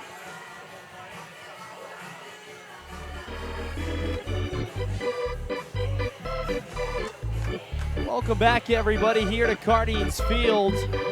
2-1 the story. If you're just joining us, thanks for choosing to spend your Monday night here with us on the NECBL Broadcast Network. Noah McLean, Quinton Pelzel, Alexandra Shaw rocking with you here. Well, I'd say normally high above the diamond, but here kind of right behind the diamond in Newport, and that's all right. I do like this view here. As a 2-1 lead, the story. Vermont with a small edge. Nolan Sparks out there for his fourth inning of work.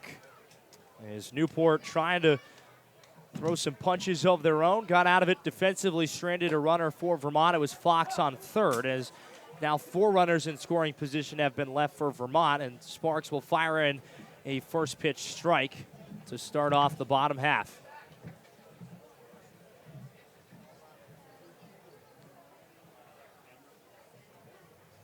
This one is chopped over right to the second baseman, Butterworth, and he'll toss over to first. 1 up, 1 down here. And a quick start there for Sparks. And again, after, guys, we saw maybe a little bit longer, more pitches for Sparks maybe than he's used to in that first inning. But now he's, again, settled in, and right there, just a couple of pitches, ground ball, and able to just toss it right over there to first base. Yeah, he is settled in. He's retired 9 of the last 10 batters that he has faced. This ball is hit into a shallow right field, and Santino Rosso is in there to make the catch. And this is a guy that is almost an everyday third baseman for the Vermont Mountaineers, but they want his bat in the lineup in any way they can get it. And they decided to say, hey, you know what? This is a versatile guy. Let's send him out to right field today. Again, we never really gave you that, so let's run you through. Fox is in left, Toole is in center, Rosso is in right. We'll give you the infield in just a moment as Sparks fires in a first pitch strike to the new guy up there, as now for Newport, it will be Beckstein. Yep. 0-1 is chopped. They're going to say fair. Rosales throw to first, and he got him.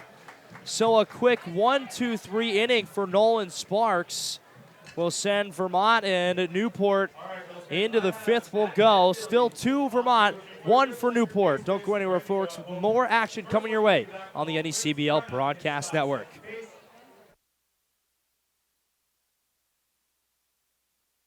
Quality, the consistency, knowing that when I take them out, they're going to be the same every time. And the second was to be able to see kids all over the country wearing the gloves that I designed. That's one of the coolest parts of this. I'm turning dreams into reality. In the lab with the formula and chemistry.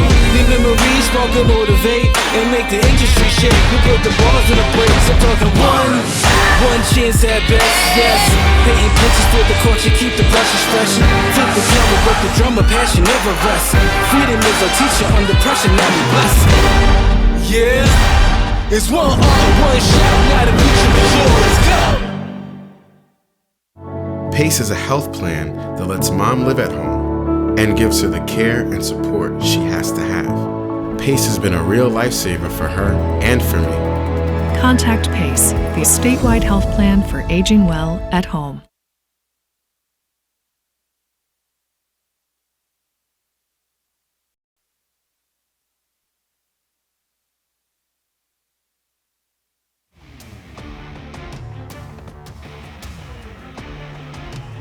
Welcome back, everybody, here in the 401 Newport, Rhode Island, in this NECBL matchup between the Newport Gulls and the Vermont Mountaineers. A quick inning for Nolan Sparks in his 4th inning of work. Gets the Newport Gulls 1-2-3. And guys, anytime you can get these Newport hitters to go 1-2-3, that's a very impressive thing to do, because even though, as we talked about, Newport may not put a lot of balls over the fence, but they are very aggressive with their bats and have found a variety of ways to get themselves on the base paths.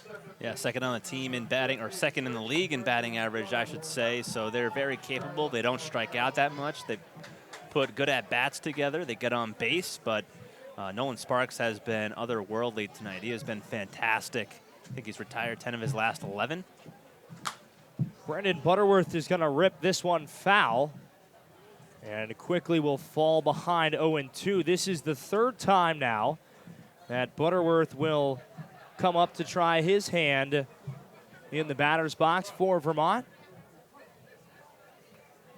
He scored a run and is 2 for 2 today. Looking to make it 3 for 3. This one is chopped over to the shortstop. Throw on to first, and it gets him in time. As, well, Young over there has been a busy man. Tyler Young, well, he might not have known that he was going to have I think that's 3 or 4 plays put out via the 6-3.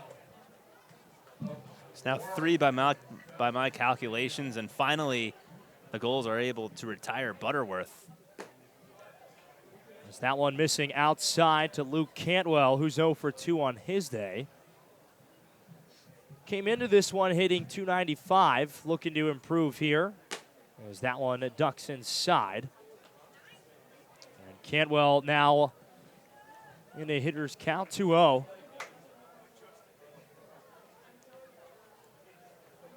A long look in here. And now will deliver. Outside, 3-0. And if you're Cantwell, probably not going to see that bat come off the shoulder until he fires in a strike here. Lays delivers. And that misses downstairs, a 4-pitch walk.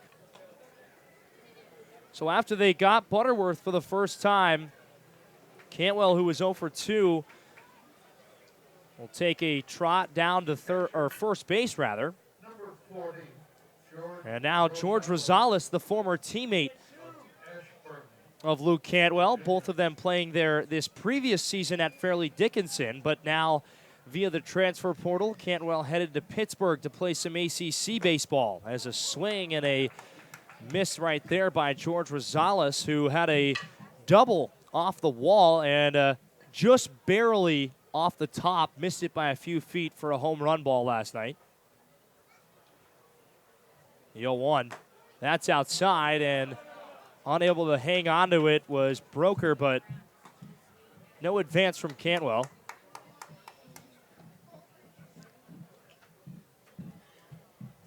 So we'll just have the 1-1 here again to Rosales.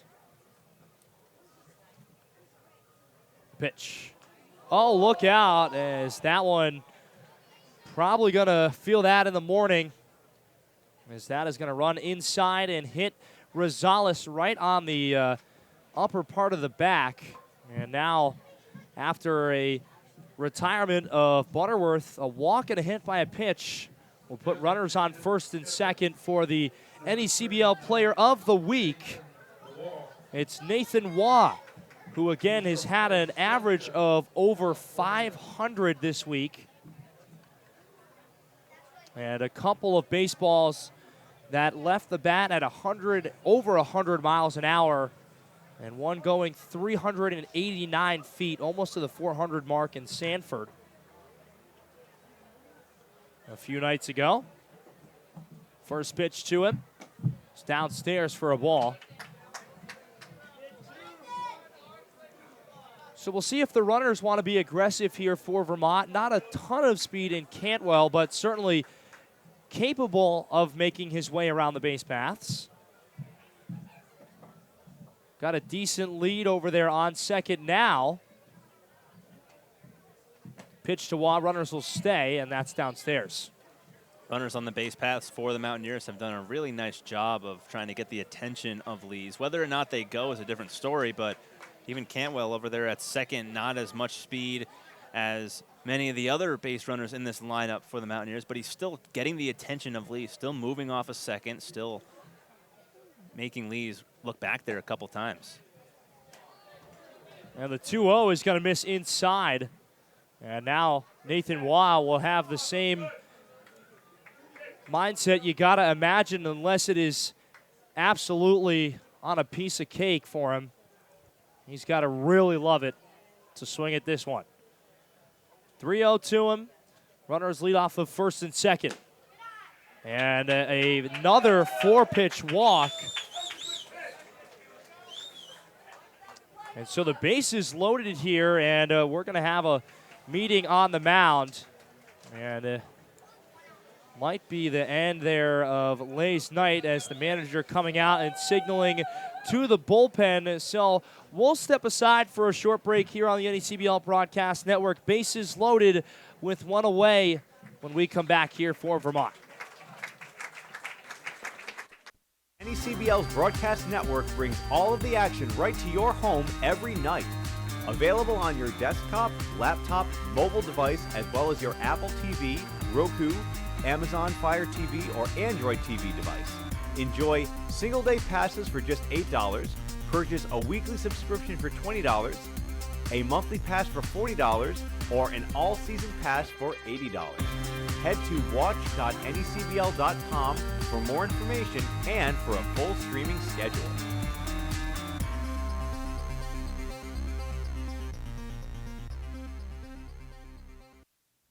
On Sunday, July 23rd, the NECBL's best will head to historic Frazier Field in Lynn, Massachusetts for the 2023 NECBL All-Star Game presented by Metro Credit Union. Don't miss the marquee event of the summer. Visit asg23.necbl.com for more information. The choice of Major League All-Stars is now the official batting gloves of the New England League, Bruce Bolt. Bruce Bolt batting gloves are handmade by skilled craftsmen using 100% real Cabretta leather. The stitching, materials, and unique design make these the best-fitting, most durable batting gloves in baseball. For more information, visit brucebolt.us. That's brucebolt.us. Fans, stay connected by following the New England League on all of our social media channels. Like us on Facebook at facebook.com/NECBL. Follow us on Twitter and Instagram at the NECBL, and subscribe to our YouTube channel as well.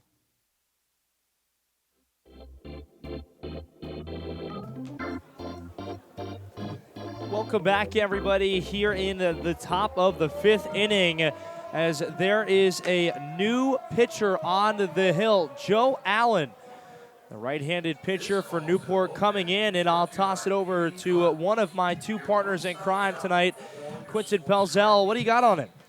Right-hander from actually Hampton Falls, New Hampshire.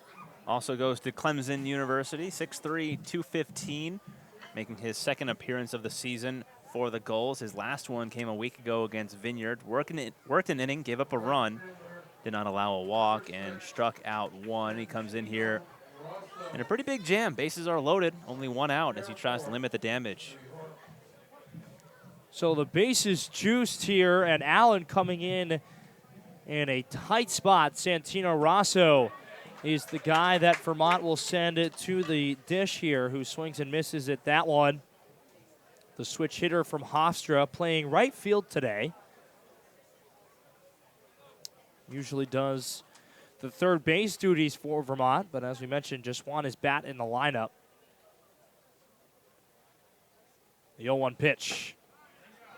That'll just get the outside edge. And falling behind 0-2 now. Santino Rosso, who's also 0 for 2 on his day.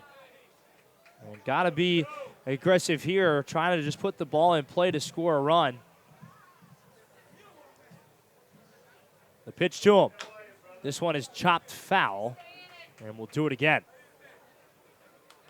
This type of situation for Allen, obviously looking for the strikeout, but the Mountaineers don't strike out as a team. They like to put the ball in play. There's a reason why they have the highest batting average in all of the NECBL. It's because they do put balls in play and they do not strike out. So if you're Allen, you're a strikeout pitcher, but you're also going against hitters that their sole focus is to put the ball in play.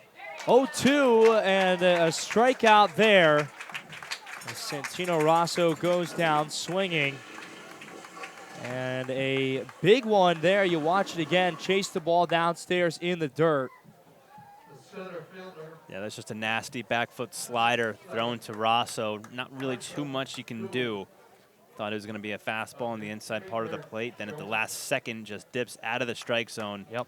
Very, very, very tough to lay off of that pitch. Now with 2 away, Marshall Toole will foul this first pitch to the backstop. He's got the bases juiced here. We've already mentioned a couple times in this broadcast, Vermont has left runners in scoring position numerous times, trying to bring in at least 1 run here. The pitch to the lefty Toole is upstairs. And again, over on the base pass, it's Cantwell at third who walked. Rosales at second, who was hit by a pitch. And then Waugh, who also walked in 4 pitches. And now Toole at the plate. Allen delivers upstairs and outside, 2-1. All those base runners for the Mountaineers are actually still runners that will be charged to Lee. So if any of those Mountaineers cross the plate, that'll still be on the line of Caleb Lees, the pitcher. Swing and a miss there. A big hack from Marshall Toole comes up empty. And we will have the deuces wild. So Marshall Toole with the bases juiced. Big pitch coming here. Allen has got a sign he likes. And delivers. Upstairs. And we'll go full. Merry-go-round will be in motion. Got to think a single in the outfield will score 2. Anything hitting the gap will probably mean 3 runs for the Mountaineers. Payoff pitch coming. A big one here. Runners go. Toole rips it. Foul just barely down that first base line as that one got by the first baseman Anderson, but in foul territory, so the runners will have to jog back to their respective spots. Crowd here in Newport starting that slow clap.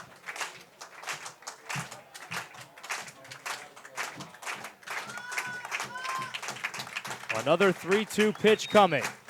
Here it is. Fouled away. We'll do it again. Really good at bat here from Toole, fouling off some tough fastballs. Staying alive.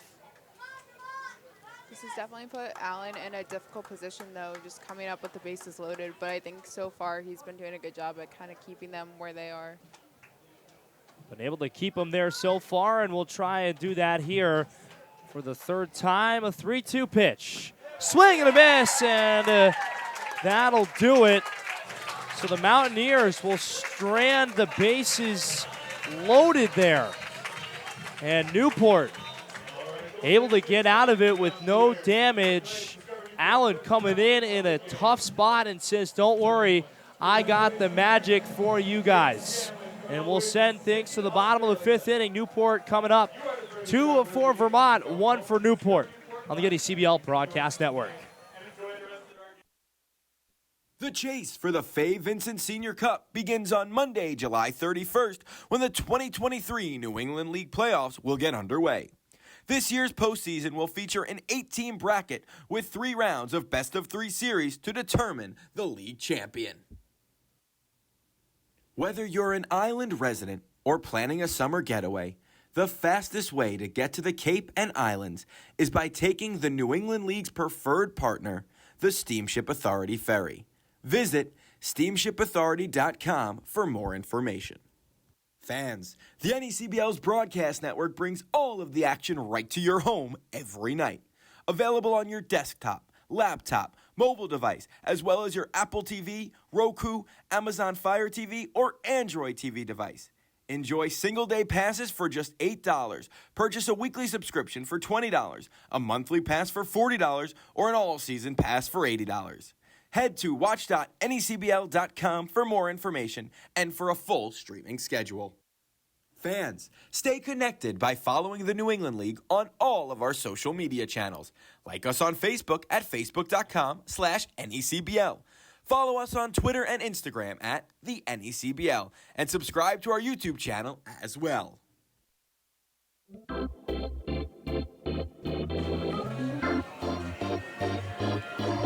Welcome back into Newport, Rhode Island, as we are into the bottom of the 5th inning. And we'd like to thank you, everyone, here. Noah McLean, Quinton Pelzel, Alexandra Shaw. And right there, guys, Newport comes up big time with Allen coming in a tough situation and able to strand the bases juiced for Vermont. Big defensive stop for Newport. Yeah, really good stop. Allen coming in. It's been a week since he's been out there, so maybe a little rust, but he was able to shake it off quick, got 2 strikeouts, and stranded the bases loaded. Nolan Sparks back in there for his 5th inning of work as this one hit out well into center field. And that ball is gonna say, see you later. A solo shot to start off the 5th inning for Hare, who just got all of that baseball. And there's the Gulls fly celebration. Second home run of the season for Hare. His first home run came to right field. This one, he's showcasing the power to the opposite field, kind of left center field, and that was crushed, Allie. I was just gonna say it's the second time in the past week for him, right? Yeah, second time. Yeah, he's been on fire. So really good to have Hare in that lineup, and he showcased his power right there. Well, the defense got it done, and the offense says, we've had enough of Vermont runners on the base pass. We're not even going to stay on the base pass. Just send it all the way out there as Hare got all of that baseball. And the center fielder, Toole, was maybe expecting that ball to hit off the wall, but once he took a look at it, he realized that one was long gone as pitch is fouled to the backstop, quickly behind 0-2 now.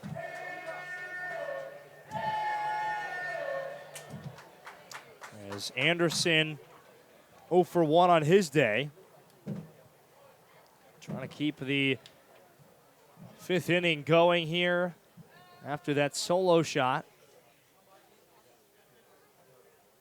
And the pitch from Sparks, chopped foul left side out of play. So we'll see how far Sparks goes in this one. 5 2/3 has been his exact number of innings pitched in both of his games so far this season. Into his 5th inning here, as this one is popped up and right to Brandon Butterworth. Jammed him up there, did Sparks, and easily underneath it for out number 1. Really good fastball by Sparks, getting it in on the hands of Michael Anderson. Very nice, very good power hitter in this lineup for the Gulls, so a way to mitigate that, throw in on the hands, don't let him extend. And Sparks executed that fastball perfectly. Well, here's Tyler Young, who's had a busy day in the infield for Newport. There's that pitch missing off the outside edge. Went with the fastball on that one, did Sparks. And again, this ball game now knotted at 2 after that solo shot for Newport. Check swing. Just missed him on the outside corner there, did Sparks, and the count will go 2-0. Sparks asking the home plate umpire, Chris Engstrand, where it was. I believe Engstrand said a little outside. 2-0 pitch to him. This one fouled right back towards us. And, well, good thing there's a screen and a fence. I don't think much is getting back towards us here. No, you don't need to bring your glove. So, no, I know you forgot your glove, but you'll be okay. I actually had it in the car, decided to leave it there. Probably good, you know, retired and everything. So a 2-1 pitch coming from Sparks is right there at the belt. And the count will even out at 2 apiece. And that's a tough pitch there, moving inside to the righty batters. That Sparks just threw, and he's got his sign he likes now. And he'll deliver. That ball is popped up and will get out of play. We'll do it again.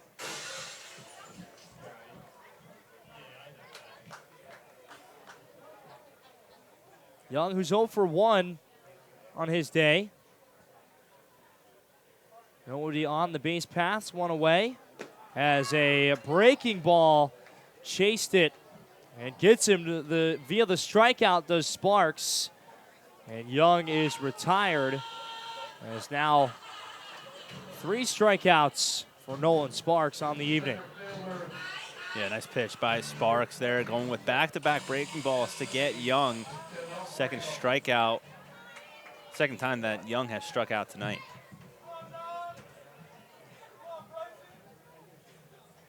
So now with 2 away, Sparks will deliver a first pitch that's well outside to the top of the order here. It's D'Onofrio.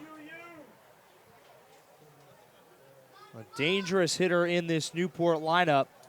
The big lefty stands tall in that box. As that one, a pitch inside against the corner. Sparks evens it out at 1 apiece. Great atmosphere here in Newport despite a cloudy night. Fans, a lot of them in attendance here at Cardines. Especially for a Monday night, it's a good crowd. Absolutely is. A 1-1 is swung on and missed there by D'Onofrio. So after Sparks gave up the solo shot to start the inning, he's retired the next 2 and now trying to make it 3. D'Onofrio awaits the 1-2 pitch. It's inside to him. Has to kind of jump backwards a little bit there, and we'll have the deuces wild again.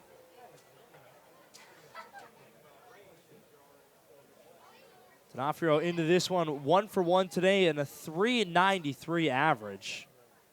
Very impressive. 2-2 pitch. Ball that bounces in the dirt. Maybe that slurve in there. Missed short with it. And now a full count here.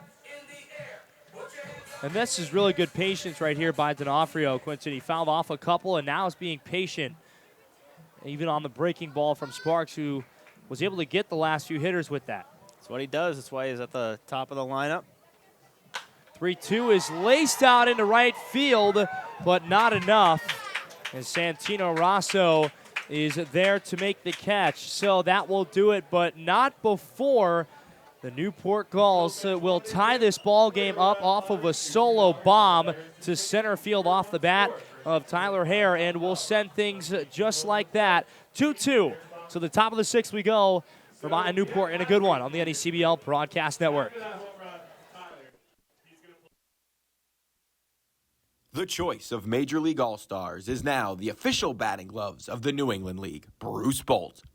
Bruce Bolt batting gloves are handmade by skilled craftsmen using 100% real Cabretta leather. The stitching, materials, and unique design make these the best-fitting, most durable batting gloves in baseball. For more information, visit brucebolt.us. That's brucebolt.us. Fans, stay connected by following the New England League on all of our social media channels. Like us on Facebook at facebook.com/NECBL. Follow us on Twitter and Instagram at the NECBL. And subscribe to our YouTube channel as well. Did you know that the NECBL plays over 40 games in under 2 months? That's a lot of baseball to stay on top of. If you want to make sure you don't miss a thing, sign up for the official NECBL newsletter, providing updates emailed directly to you, highlighting the best of the week that was. Don't miss out. Sign up at NECBL.com today. Over 225 NECBL.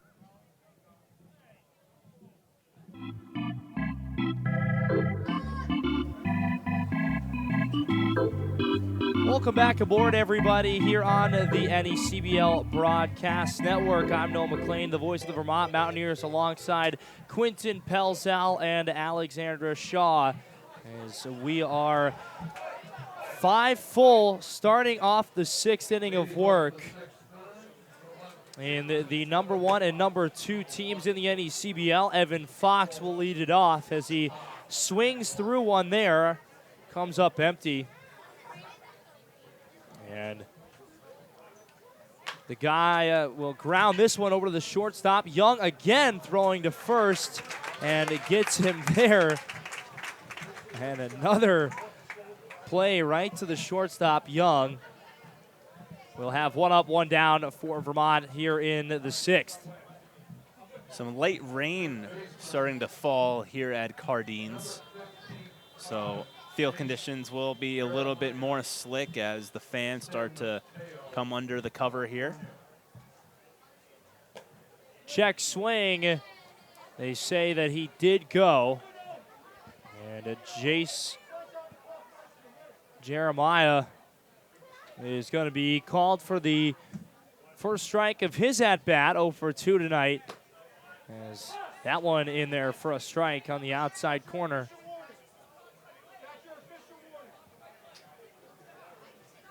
And a warning given to Mitch Holmes, the manager of Vermont. 0-2 is upstairs, and the count goes to 1-2 now. Can't really see down the right field line. At least I couldn't to see who it is, but you can definitely assume that it's Mitchell Holmes. That one missing outside, 2-2. The count will go here as just the light rain starting to fall here in Newport. As this one is chopped foul, a bounce that will roll over toward the third base coach, Eamon Andre, for Vermont, who tosses it up to a lucky fan. Allen is ready, and he'll deliver. This one is hit into right, but right at Hare. And that is out number 2 here. 2 up, 2 down. Go Vermont so far in the 6th. How about the work that Joe Allen has done since coming out of the bullpen? Came in the 5th inning with the bases loaded and got 2 consecutive strikeouts. And now here in the 6th, he's got 2 straight outs. So he's retired every batter that he has faced so far. Really good outing for him.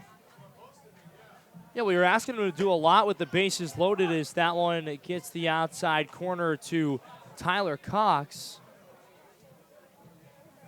But he has certainly done his job, and, well, you could even say more as Allen is coming in and retiring every batter he's faced, as you mentioned, Quinton. And relief pitchers get talked about, but often you don't realize how big they can be in these games. That one ducks downstairs for a ball 2. 2-1 now to the Dartmouth guy.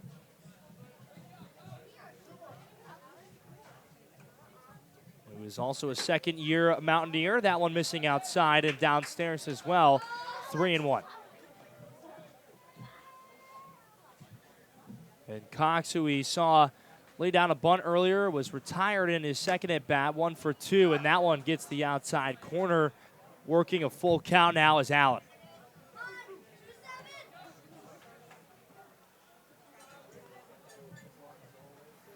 Pitch. This is line foul off of the screen.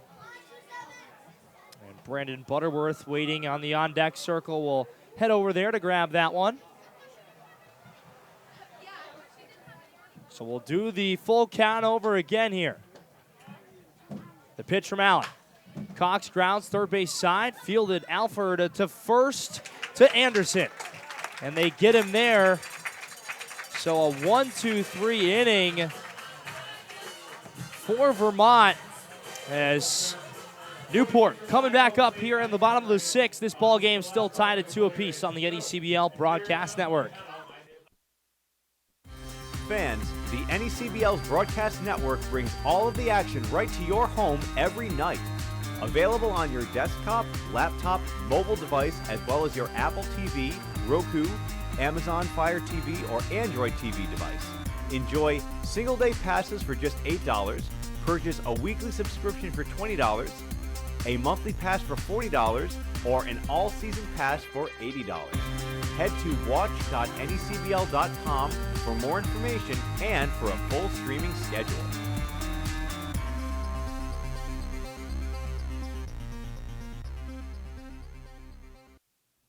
On Sunday, July 23rd, the NECBL's best will head to historic Frazier Field in Lynn, Massachusetts for the 2023 NECBL All-Star Game presented by Metro Credit Union. Don't miss the marquee event of the summer. Visit asg23.necbl.com for more information.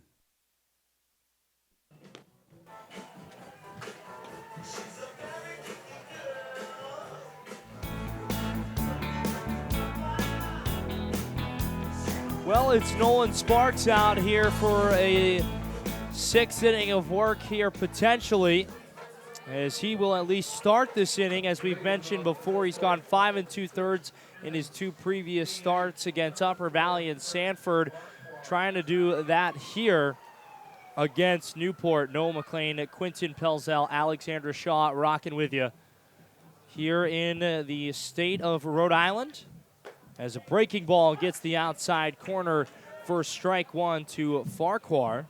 0 for 2 on his day so far. It'll be the 2, 3, and 4 hitters for Newport, so a good squad to send up here as we inch later into this ball game. That pitch misses downstairs and inside for ball 1. Part of the lineup due up now for the Gulls, and this is the 3rd time through the lineup, so you got to think that the leash will be short on Nolan Sparks. Breaking ball and a save there potentially by George Rosales to reach in and prevent that one from hitting Farquhar. So now Sparks falling behind 2-1 in the first batter of the 6th. Pitch, swing and a miss, blew it by him. And if there's one way to get yourself back into account with some confidence, it's just to blow the fastball right by the hitter, and especially in the heart of the order here.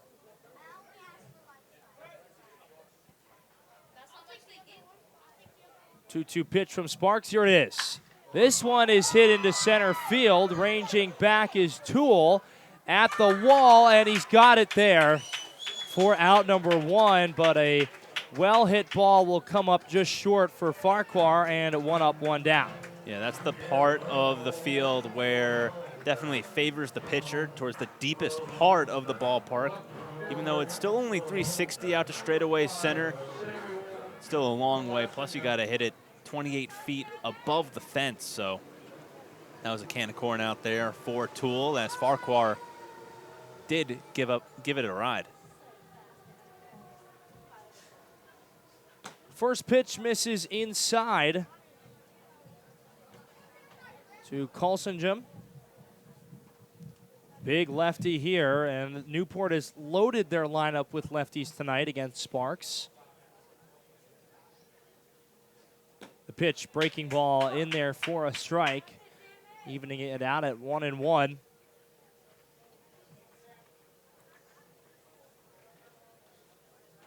From Holy Springs, North Carolina. Big lefty chops it foul first base side. That'll head right over to the dugouts. And maybe just a quick dusting there, as looks as though for now the rain just kind of came and went. As we are to the 8:30 mark here in Rhode Island. Long look in from Sparks. He's got a sign he likes.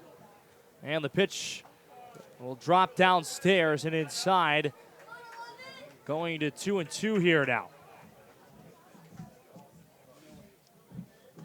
And as we do get deeper into this game and Sparks stays out there, got to think that he'll be going to his breaking stuff a little bit more. And, you know, it's the modern game of baseball where you don't really see a lot of starting pitchers go deep into games anymore, especially in Major League Baseball. I mean, how many times do you see a starting pitcher go past 6 or 7 innings now, when 20 years ago it was the norm? Swing and a miss, down he goes. Got him to chase the off speed right there. You're absolutely right, that one. And, well, apparently that will be the night for Nolan Sparks. So his trend of 5 2/3 will continue through his first 3 outings, and that will do it for Nolan Sparks. And because there's nobody aboard the base pass, we can give you his line before we step aside. 5 2/3, 2 hits, 2 runs, 1 earned, 2 walks, 5 strikeouts. That is your line for Nolan Sparks. And we'll get you the new guy and all the rest of this inning and more on the NECBL Broadcast Network when we return. The choice of Major League All-Stars is now the official batting gloves of the New England League, Bruce Bolt. Bruce Bolt batting gloves are handmade by skilled craftsmen using 100% real Cabretta leather. The stitching, materials, and unique design make these the best-fitting, most durable batting gloves in baseball. For more information, visit brucebolt.us. That's brucebolt.us. Fans, stay connected by following the New England League on all of our social media channels. Like us on Facebook at facebook.com/NECBL. Follow us on Twitter and Instagram at the NECBL. And subscribe to our YouTube channel as well. Did you know that the NECBL plays over 40 games in under 2 months? That's a lot of baseball to stay on top of. If you want to make sure you don't miss a thing, sign up for the official NECBL newsletter, providing updates emailed directly to you, highlighting the best of the week that was. Don't miss out. Sign up at NECBL.com today. Over 225 NECBL alumni have gone on to play Major League Baseball, including World Series MVPs Jeremy Pena and Steven Strasburg. With 13 teams in 6 scenic New England communities, the NECBL offers the most entertaining and competitive amateur wooden bat summer baseball in the country. Now celebrating over a quarter of a century of excellence, the New England League showcases baseball's brightest stars as they keep their eyes on their dream. For current team information, rosters, and schedules, visit NECBL.com.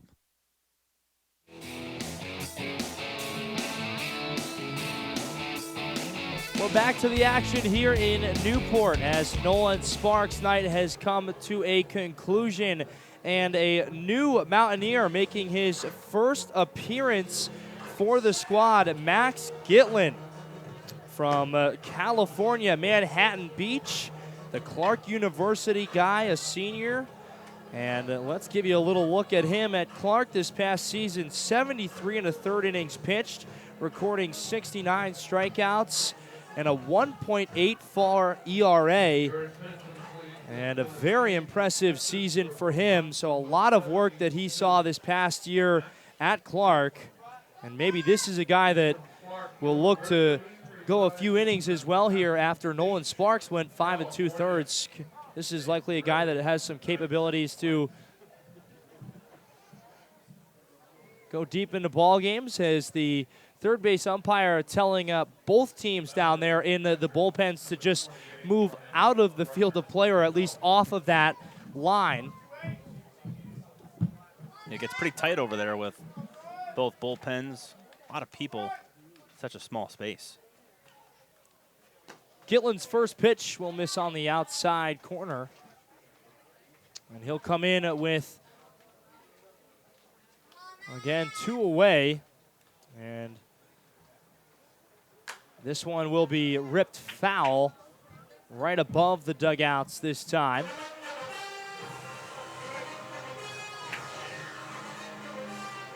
The catcher, Broker, now in his third appearance at the dish, and a little NFL theme music after that foul ball. The pitch, that one missing off the outside edge as well. Yeah, it's got a little tingle. Yeah, I don't know about you, Quentin, but I'm definitely excited for this upcoming NFL season. What fan are you? New York Giants. Oh, that's right. 2-1 on a ground ball over to Jeremiah, who throws the first. And the 5-3 will end the inning. So Gitlin, a quick outing to start off his Mountaineers debut. And we will send things to the top of the 7th, all knotted at 2 apiece. And with that, I will say thank you to everyone for listening for this portion of this ball game. And please stay tuned, because your regular voice of the Newport Gulls, Quinton Pelzel, taking you the rest of the way on the NECBL Broadcast Network when we return. Did you know that the NECBL plays over 40 games in under 2 months? That's a lot of baseball to stay on top of. If you want to make sure you don't miss a thing, sign up for the official NECBL newsletter, providing updates emailed directly to you, highlighting the best of the week that was. Don't miss out. Sign up at necbl.com today. Over 225 NECBL alumni have gone on to play Major League Baseball, including World Series MVPs Jeremy Pena and Steven Strasburg. With 13 teams in 6 scenic New England communities, the NECBL offers the most entertaining and competitive amateur wooden bat summer baseball in the country. Now celebrating over a quarter of a century of excellence, the New England League showcases baseball's brightest stars as they keep their eyes on their dream. For current team information, rosters, and schedules, visit necbl.com.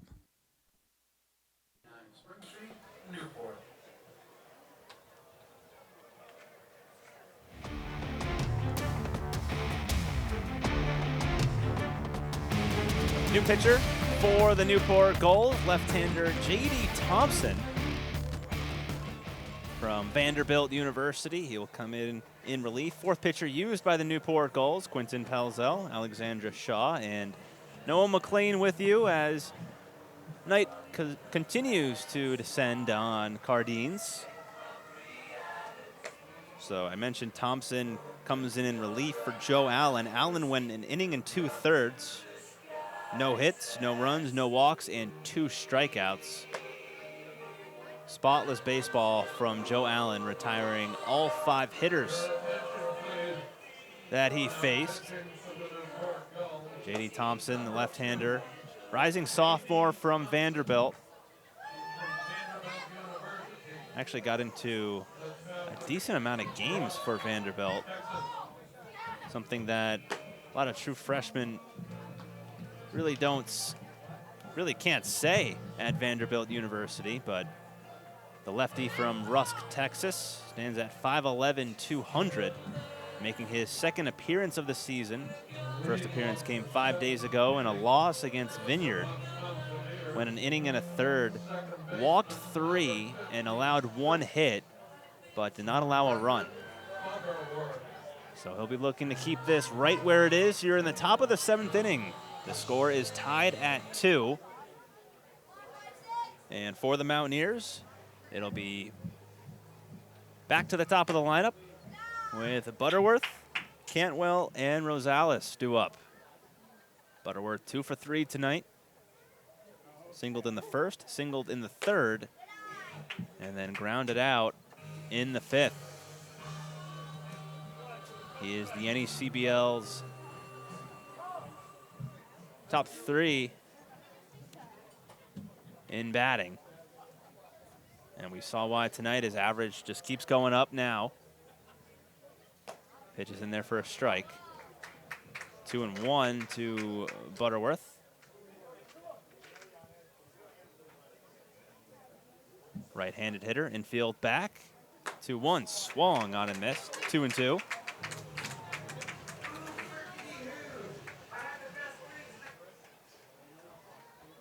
Butterworth third in the NECBL, coming into this game with a .347 batting average.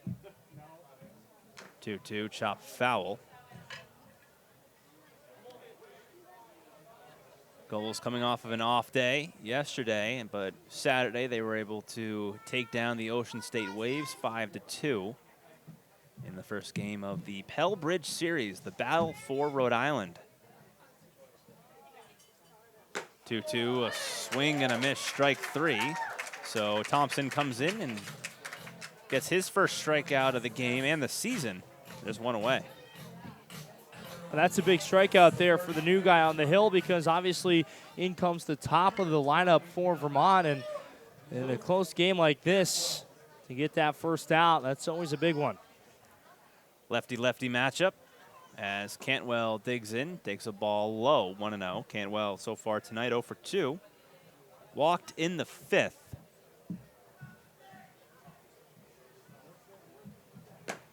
That's in there for a strike, 1-1. Nate Leibold started the game for the Gulls, went 2 2/3, 4 hits, 2 runs, 1 walk, and 2 strikeouts. That one is hit briskly into center. It's going to fall in front of D'Onofrio, and that'll be a base hit for the Mountaineers. 5th hit of the game for Vermont, as Cantwell is on with a 1-out single. Yeah, great job there by Luke Cantwell. Now into the heart of this Vermont lineup, and with 1 away, Cantwell singles, and now a guy that has been hitting the ball really well, George Rosales, looking to keep this inning moving around. Both were stranded on the base paths. Cantwell walked, Rosales was hit, and if we see Nathan Waugh, he was also walked, so we'll see what happens this time around. Michael Anderson holding on Luke Cantwell at first, as that one is in there for a strike, 0-1. Rosales has had a very productive night.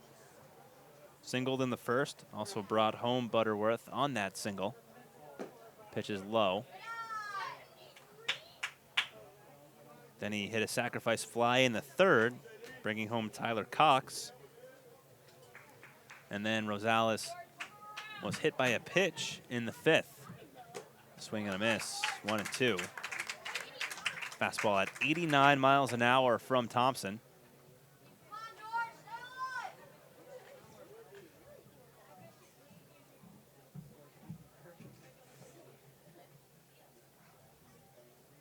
Here's the pitch.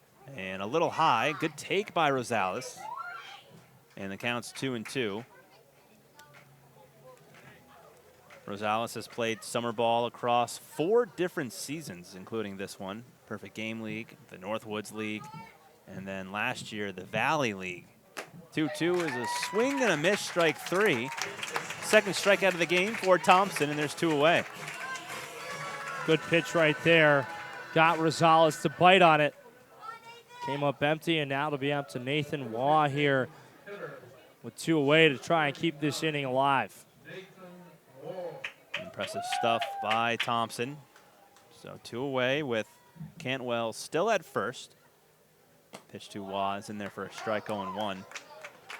Waugh tonight 0 for 1, and he's walked twice. Had 6 home runs and 23 runs batted in for Cornell this past year. Breaking ball low. 1-1.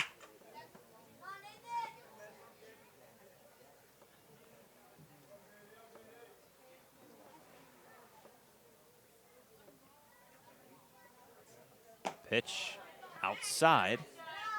2-1. Score remains at 2. Vermont with 5 hits and 1 error. The Gulls 2 hits and 2 runs.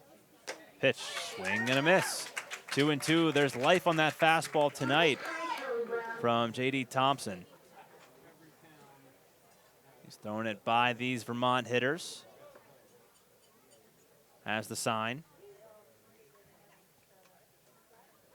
Cantwell dancing far off of first. The pitch, swing and a miss, strike 3. 3 strikeouts in the inning for J.D. Thompson as he sidesteps the 1-out single. 7th inning stretch here at Cardines Field.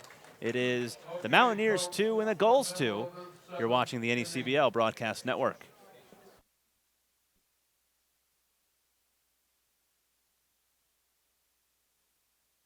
Over 225 NECBL alumni have gone on to play Major League Baseball, including World Series MVPs Jeremy Pena and Steven Strasburg.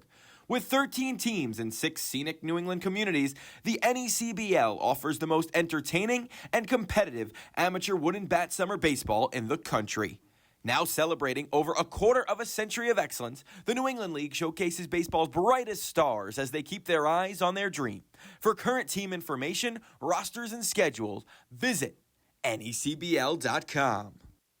The chase for the Fay Vincent Senior Cup begins on Monday, July 31st, when the 2023 New England League playoffs will get underway. This year's postseason will feature an 8-team bracket with 3 rounds of best-of-3 series to determine the league champion. Whether you're an island resident or planning a summer getaway, The fastest way to get to the Cape and Islands is by taking the New England League's preferred partner, the Steamship Authority Ferry. Visit steamshipauthority.com for more information.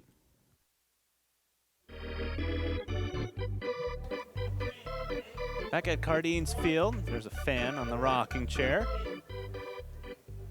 Got a football out and left, too. That kid taking his time as he's getting back off of fair territory. We are in the bottom of the 7th inning. Quinton Pelzel, Alexandra Shaw, and Noah McLean with you. As the Gulls will come to bat looking to take the lead for the first time tonight. The Mountaineers scored 1 in the top of the first. The Gulls responded in the bottom. And then the Mountaineers scored in the 3rd. Took a couple innings, but the Gulls got it right back, and it's 2-2. It'll be Alford, Beckstein, and Hare due up against the lefty, Max Gitlin. And Alford takes a ball outside, 1-0. Gitlin out there for his first full inning of work. 1-0 is outside, 2-0. Gitlin came on with nobody on base in the 6th inning and got Brian Brecker to ground out. 2-0 is swung on and missed 2-1. And this is a big spot to come in for your first appearance as a Vermont Mountaineer in a big game, and got that big last out. Now looking to continue his good stuff. 2-1. It's going to be outside. Now 3-1 to Alford. On deck is Beckstein. Can't tell if there's anyone up in the bullpen. So this is Gitlin's inning for now, as Alford had a fastball to hit there. Fouls it straight back. 3-2. Alford so far tonight 0 for 2. Batting in that 5th spot for Newport. Out of the windup and the 3-2. Swung on, lifted in the air to right field. At first sent Rosso back, and now he comes in to make the grab, and there's one away. Yeah, nice job there by Gitlin, who at first looked like maybe a couple of balls around there, Quinton, and then comes in and just gets him to pop up, and Santino Rosso easily making that catch out there in right field. And this has really been, for the last few innings, a pitcher's duel here ever since that Hare home run. It's been zeros hung across the top. Pitch to Beckstein is up high, 1-0. And I say that, and we know in the NECBL and anywhere for that matter, but that can change very quickly, one swing of the bat. And that's in there for a strike as Gitlin gets the count even.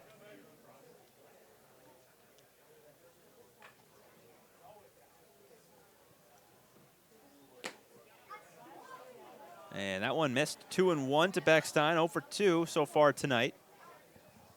Both times grounded out.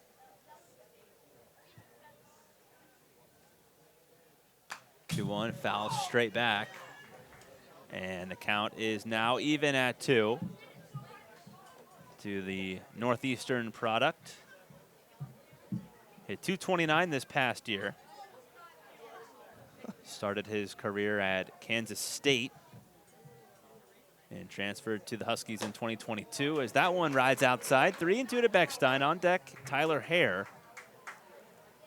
He will bat for himself. This is the point of the game where, if you're a Newport Gulls fan, you're probably accustomed to seeing a few different changes, but so far, Frank Holbrook has not gone to the bench. And especially because Tyler Hare has hit a home run tonight. Doesn't want to ruin that mojo. So Hare will go back out there. At least he's on deck right now against the lefty. Yeah, Rosales took that one off the body, and umpire doing the courteous thing to walk it out to the pitcher, give him a minute to just settle back in. Seems to be okay. It'll be a full count pitch. Swing and a miss, strike 3. Huge strikeout there for Gitlin. as he does not allow the go-ahead run to get on base, and there's 2 away. Great pitch right there by Gitlin, who's come in and now retired all 3 batters he's faced. And we're getting a little deja vu, perhaps. First Allen for Newport, and now Gitlin showing off his skills. So now here's Tyler Hare, responsible for the last run of the game. Hit a home run to left center field towards the deepest part of the ballpark, so he did not get cheated. His second home run of the season. Big, tall, left-handed hitter from Georgia Tech. Pitch is low and outside. Counts 2-0 to Hare. Hare played in 11 games this past year for Georgia Tech. But he's looking to get some experience here in summer ball, playing in Newport. And he has flourished here through the first 15 games. Hare last year was in the Northwoods League, played there for 7 games and hit close to 300. It'll be a 2-1 count. And he takes outside 3-1. On deck is the power hitter, Michael Anderson. So Gitlin, especially with the lefty at the plate, wants to try to end the inning here. And that one's outside and low, ball 4. So Hare is on base for the second time tonight. Gitlin tosses a walk, and now here is Michael Anderson. Yeah, and maybe Gitlin there pitching around Hare a bit after seeing that bomb there. And Eamon Andre gonna have a little chat out there with Gitlin before we continue this count. Probably wants to talk about how to approach getting Michael Anderson out, who has struggled with the bat to start, but he had, as you know, Noah, you go to University of Rhode Island and you saw Anderson up close and personal. Very capable offensive player, anchored in that middle of the lineup, won basically every single rookie accolade that you can get. Won all A-10 honors. Just a very good player who URI can build around for at least the next couple years. Yeah, absolutely. This is a diverse guy that has a lot of flexibility and a lot of capabilities, as you mentioned, both defensively and as a hitter here. You know, we talk about early on in the NECBL season, did struggle, but I have no doubts that he will be able to find his rhythm. And you're right, certainly a guy is a couple of guys transferring out of URI. This is a guy that URI going to look to this upcoming season. No home runs, 4 runs batted in on the season for him. 4 hits in 22 at-bats. 4 runs scored. 0 for his last 6 at the plate. Here's the pitch. Inside. And it's 3-0. On deck is Tyler Young.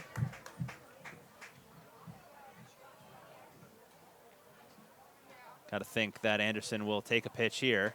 Does so and takes ball 4. So back-to-back walks given up by Gitlin, which, other than the fact that the go-ahead run is at second base, probably not a terrible thing, as you set up a force at every base. And now Mitchell Holmes will go out there for the second time in this inning. That means there will be a new pitcher. It looks like another lefty is trotting in from the bullpen. We'll step aside quick, and when we come back, we will have the remainder of the 7th inning for you, so don't go anywhere. You're watching the NECBL Broadcast Network.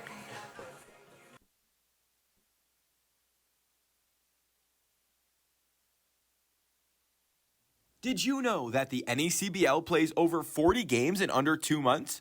That's a lot of baseball to stay on top of. If you want to make sure you don't miss a thing, sign up for the official NECBL newsletter, providing updates emailed directly to you, highlighting the best of the week that was. Don't miss out. Sign up. at necbl.com today. Over 225 NECBL alumni have gone on to play Major League Baseball, including World Series MVPs Jeremy Pena and Steven Strasburg. With 13 teams in 6 scenic New England communities, the NECBL offers the most entertaining and competitive amateur wooden bat summer baseball in the country. Now celebrating over a quarter of a century of excellence, the New England League showcases baseball's brightest stars as they keep their eyes on their dream. For current team information, rosters, and schedules, visit necbl.com. The chase for the Fay Vincent Senior Cup begins on Monday, July 31st, when the 2023 New England League playoffs will get underway. This year's postseason will feature an 8-team bracket with 3 rounds of best-of-3 series to determine the league champion.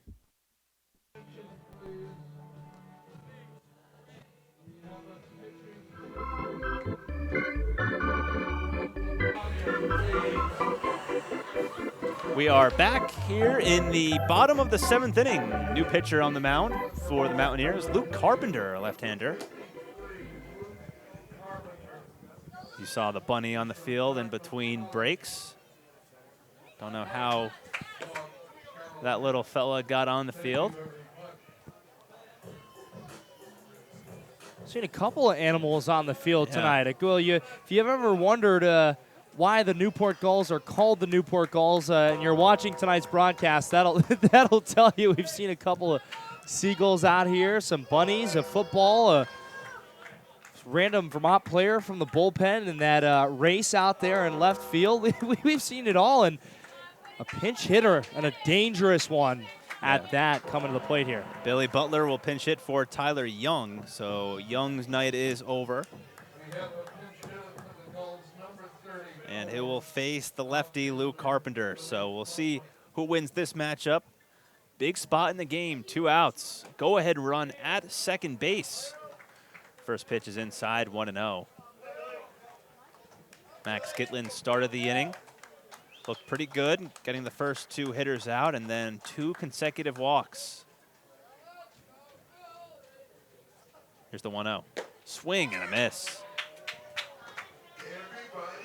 Counts now 1-1 to Butler, who got the start last night for the Gulls.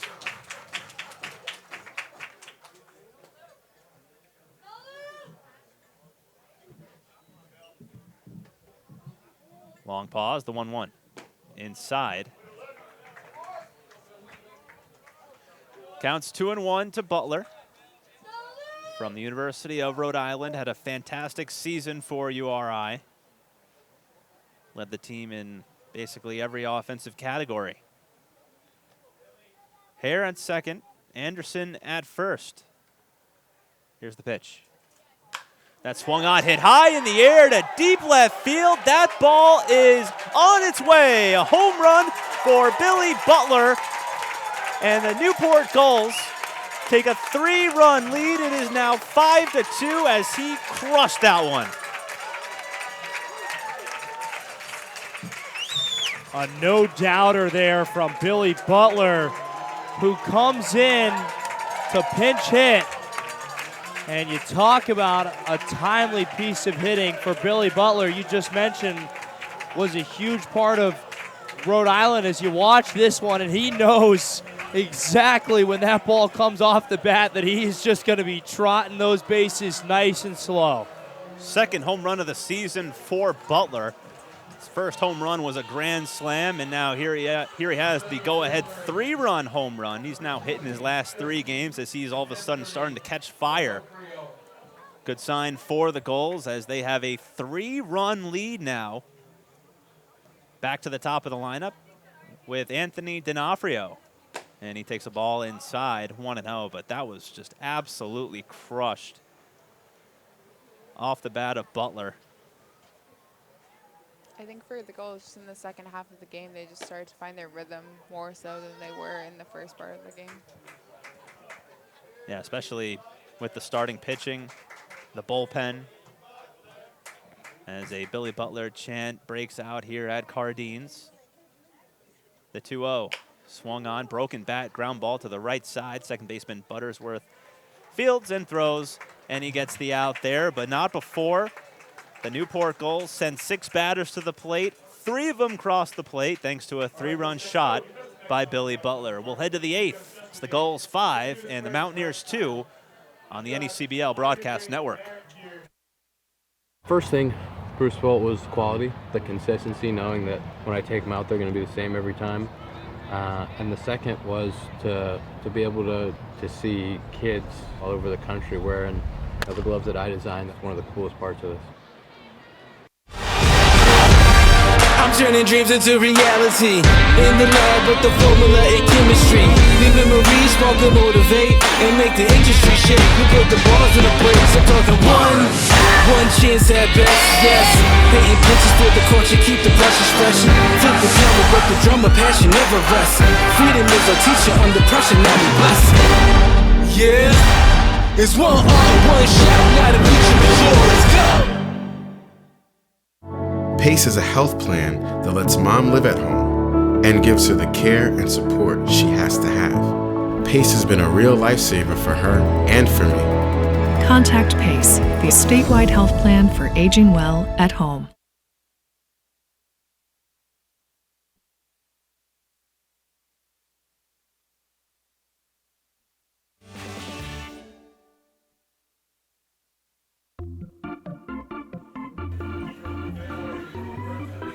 Back at Cardines Field as we head to the 8th. 5-2, Newport Gulls with the lead. If you missed it, a 3-run home run off the bat of Billy Butler, his 2nd home run of the season. That came in the bottom of the 7th to give the Gulls their first lead of the game, a 3-run lead. And back to the mound goes J.D. Thompson, as he will begin his 2nd full inning of work. And the first pitch to Santino Rosso is outside, 1-0.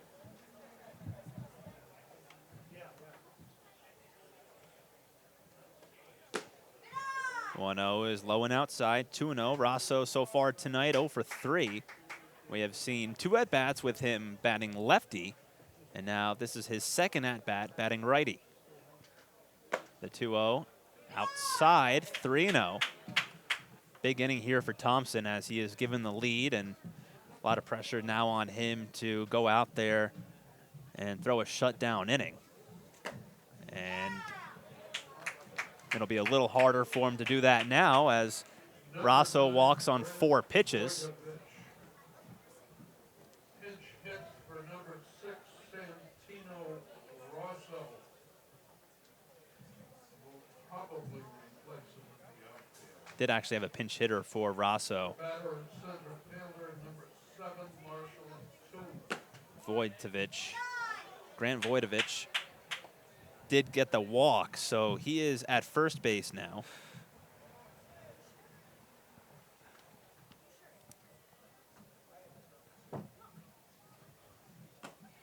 And the batter now is Marshall Toole. It's 1-1 on Toole. Mountaineers need 1 more base runner to get the tying run to the plate. Anderson holding on Voidovich at first. 1-1 is outside, 2-1.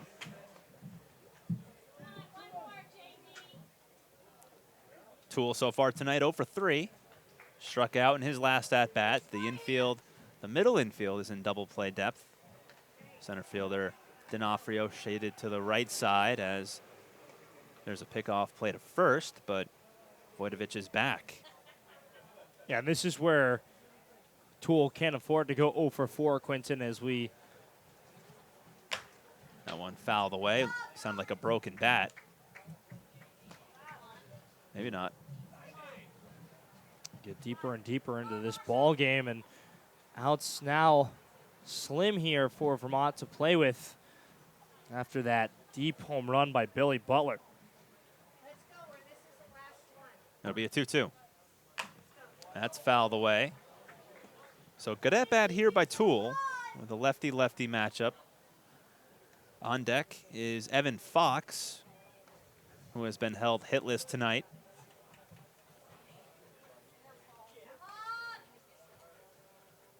Thompson looking in for the sign. He's got it. Voidovich leads from first. Check swing, a ball outside. Great take from Toole, and now Thompson a pitch away from walking the first two batters of the inning. 3-2. And that one is on the outside corner, called strike 3, and there's one away. Thompson picks up strikeout number 4 in just over an inning, as that one was right at the knees, and there's one away. Yep, that's one you got to be aggressive with, Quinton, even though doesn't like that one. Anything close, got to be aggressive there and take a hack at it. First pitch to Evan Fox is outside, 1-0. Alford is about even with the bag at third. There could be a bunt, possibly, with Fox. And someone did just get ejected. Don't know who it was. I think he's looking towards the Newport Gulls dugout. I don't think it was anyone on the Mountaineers. So if you're a Mountaineer fan looking at home, looks like your team is safe for now. But don't know who got ejected. Would love to see who did. Wow. But apparently someone said the magic words to the home plate umpire, Chris Engstrand. Yeah, I'm not sure what was said, but apparently it was enough for a very quick turnaround, and he said, well, you're done, goodbye, and just a quick good morning, good afternoon, and good night for that one. Not even a chance for a rebuttal. And I'm not sure what the chirping even would have been about there, Quinton. Yeah, I'm not sure either. Probably, I do see someone actually moving from the Gulls dugout. I believe it's the manager, Frank Holbrook. But we'll confirm that later on in the game. Instead, right now we do have a game to call here, some baseball, some very important baseball here in the latter innings, as Fox swings at the next pitch and fouls it straight back. And it's now 1-1. As I was saying earlier, before a Newport Gull player / coach got ejected, Fox could bunt here. You do need one more base runner to get the tying run to the plate. Alford is now back. Fox, very speedy runner, the 1-1. Outside, 2-1.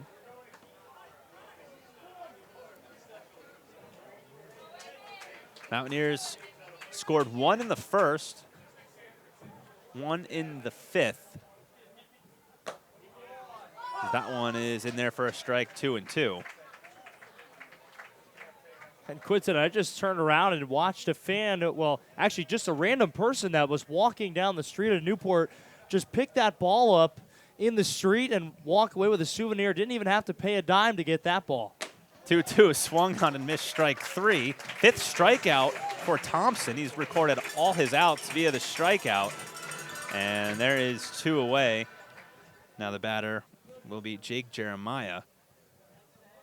If you're just tuning in, someone did get ejected. Don't know who it was. We can speculate, but I don't think that would be any good, even though I did throw out the manager, Frank Holbrook. I thought I saw him walking out of the dugout, but we'll confirm that. I think he was arguing balls and strikes, as that one is, they rule he went around, so it'll be strike 1 to Jeremiah.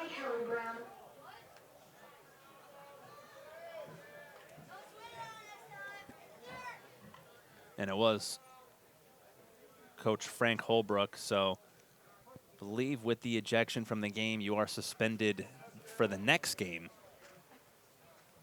That's correct. So he will not be available for tomorrow's game, when the Gulls will head to Keene, New Hampshire to take on the Swamp Bats for the first time this year. Be a 1-1 to Jeremiah. Swung on, fouled back to the screen. Still 1-2.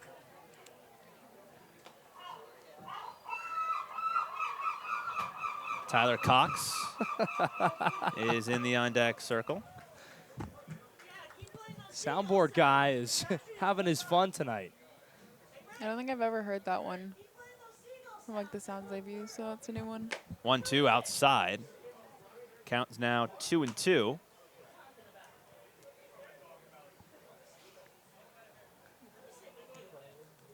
Billy Butler in the bottom of the 7th. A 3-run home run to give the Gulls the lead. And this is the first half inning that the Gulls have been pitching with the lead. And that home run came in just the nick of time. Count is even at 2. Runner at first base is Grant Voidovich. He led off the inning with a walk. 2-2 low, 3-2. On deck, Tyler Cox. Good news if you're a Mountaineer fan. If the inning does end here, you'll have 9-1-2 due up in the top of the 9th. A couple of your best hitters, Butterworth and Cantwell, as that one is popped up, shallow right. Second baseman Beck Stein will call it and will make the grab in shallow right field. That'll do it for the Mountaineers here in the top of the 8th. They get a runner to first, but they strand him there. We'll head to the bottom of the 8th inning, and it is the Gulls 5 and the Mountaineers 2 on the NECBL Broadcast Network.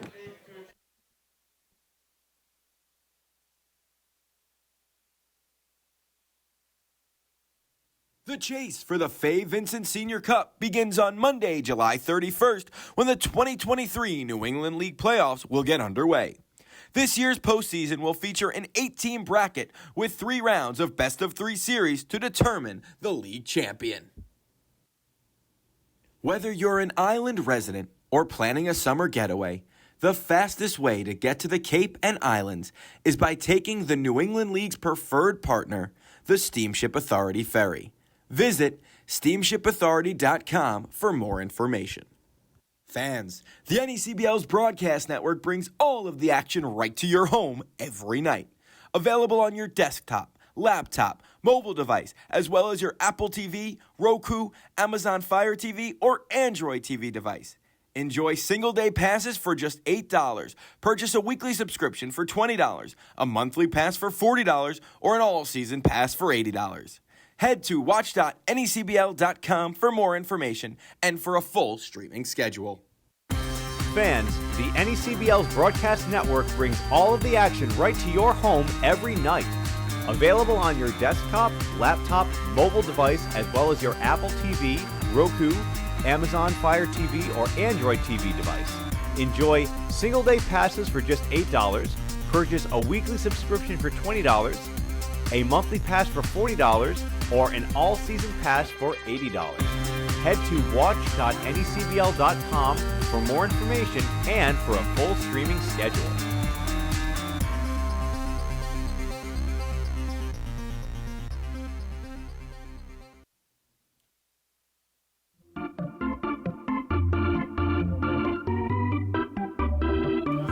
Back at Cardines Field as we head to the bottom of the 8th inning. Gulls 5, Mountaineers 2. New pitcher on the mound for the Vermont Mountaineers. It'll be the right-hander, Valentino Today. So he'll be pitcher number 4 used by the Vermont Mountaineers, as Today comes in relief for Luke Carpenter. It'll be Farquhar, Coliscum, and Brecker due up. Today in his 4th appearance for Vermont, they've been very limited. As that one ripped foul up and over the screen, but has appeared against Danbury on June 8th, Newport on the 11th in their first meeting between these two teams, and North Shore on June 15th. So that one is swung on and missed. The count is now 0-2 to Farquhar. Actually, he struck out. There's one away. So Today comes in. Good morning, good afternoon, good night to Farquhar. One away. The left fielder, number 5, Samuel Colassingham. So here's Sam Coliscum, who is 0 for 2. Fastball high and outside. Fastball at 90 miles an hour from the right-hander from Lehigh. Fastball chopped to the right side. Second baseman Butterworth throws on the first, 2 away. So today has come in and retired the first 2 hitters that he has faced. And now the batter will be Brian Brecker.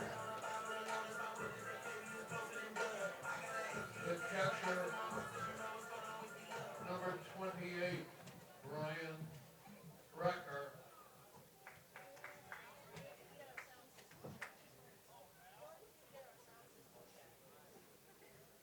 And that one is in there for a strike to Brecker, and the count is 0-1.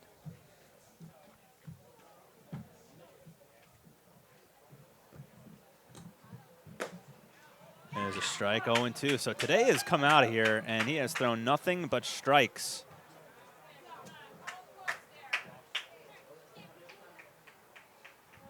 Brecker down in the count, 0-2, and that one skips to the plate. And Rosales there had no choice but to actually duck away from that ball, Quinton, and to avoid being hit in the head. Did catch him off the shoulder, but luckily it was off the top of the chest protector there. So it'll be a 1-2. Slider low and outside, 2-2. Brecker so far tonight is 0 for 2. Sacrifice fly in the first inning to get the Gulls on the board. And then 2 groundouts. Getting the start in the cleanup role as it's now 3-2. On deck is Slade Alford as the Gulls try and get some insurance. We've got 5 runs tonight on 3 hits.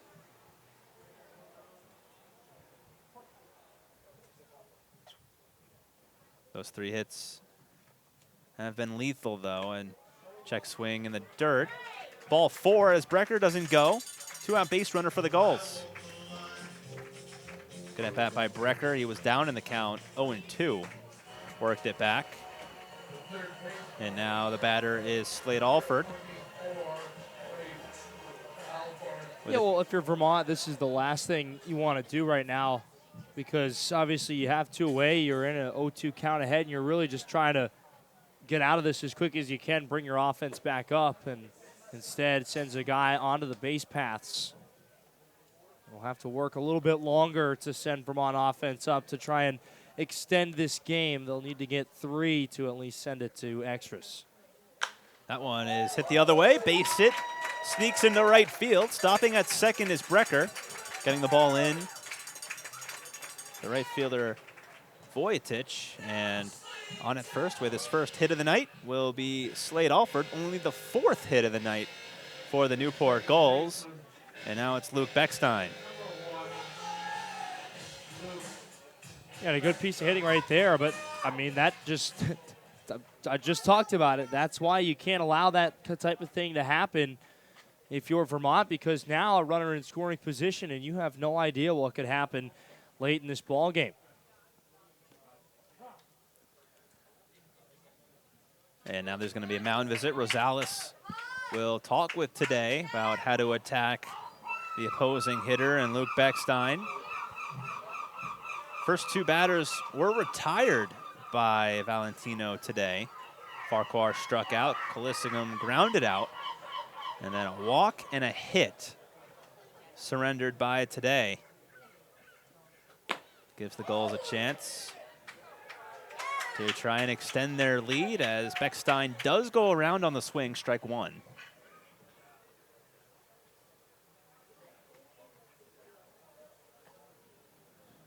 Today comes set, takes a look at Brecker and the pitch, and that's in there for a strike, 0-2. Ball goes behind the mound, but no advance by the base runners as today goes and retrieves it. Probably a little wet. There was a little rain earlier, but nothing now. We thought that the fog would be more of a factor than what it is right now. And that one is swung on in this strike 3, blew the fastball right by Beckstein. So the Gulls get 2 runners on and cannot get them home. We'll head to the 9th with the Mountaineers getting their last at-bats with the Gulls 5 and the Mountaineers 2.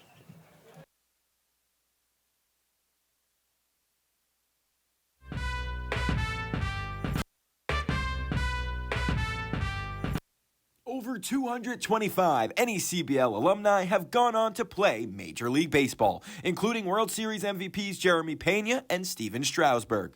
With 13 teams in 6 scenic New England communities, the NECBL offers the most entertaining and competitive amateur wooden bat summer baseball in the country. Now celebrating over a quarter of a century of excellence, the New England League showcases baseball's brightest stars as they keep their eyes on their dream. For current team information, rosters, and schedules, visit NECBL.com. The chase for the Fay Vincent Senior Cup begins on Monday, July 31st, when the 2023 New England League playoffs will get underway. This year's postseason will feature an 8-team bracket with 3 rounds of best-of-3 series to determine the league champion. Whether you're an island resident or planning a summer getaway, the fastest way to get to the Cape and Islands is by taking the New England League's preferred partner, the Steamship Authority Ferry. Visit steamshipauthority.com for more information. Fans, the NECBL's broadcast network brings all of the action right to your home every night. Available on your desktop, laptop, mobile device, as well as your Apple TV, Roku, Amazon Fire TV, or Android TV device. Enjoy single-day passes for just $8. Purchase a weekly subscription for $20, a monthly pass for $40, or an all-season pass for $80. Head to watch.necbl.com for more information and for a full streaming schedule.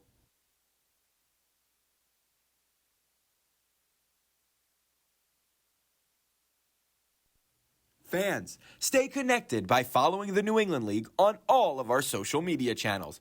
Like us on Facebook at facebook.com/NECBL. Follow us on Twitter and Instagram at the NECBL, and subscribe to our YouTube channel as well.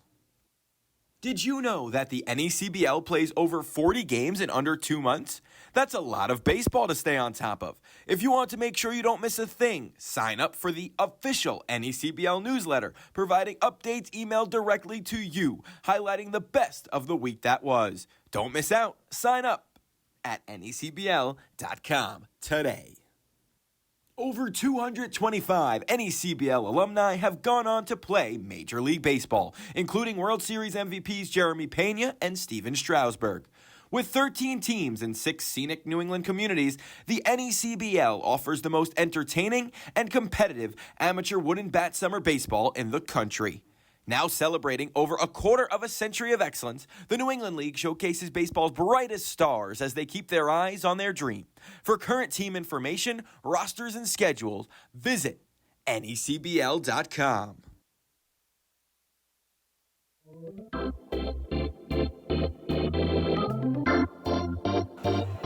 Top of the 9th inning here at Cardines Field. Quinton Pelzel, Alexandra Shaw, and Noah McLean with you as the Gulls will go to the bullpen yet again, and for the 5th time tonight. Gulls will have a new pitcher. It'll be Braden Ostrander from Florida Atlantic University. He'll deal to Tyler Cox, Brandon Butterworth, and Luke Cantwell. 9-1-2 in the lineup as Ostrander tries to secure a 5-2 victory. And for the Gulls, it would be win number 13 on the season. A loss for the Mountaineers would drop to 11-4-1. Ostrander's 0-1, fastball high and tight, 1-1. 92 miles an hour from Ostrander. Ostrander making his 3rd appearance of the season. Last pitched in a game against Vineyard on June 21st. 2 strikeouts in an innings pitched, gave up 1 hit.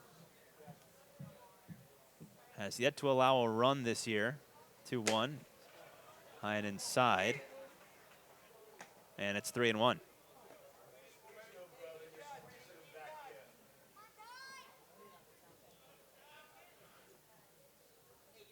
Butterworth on deck.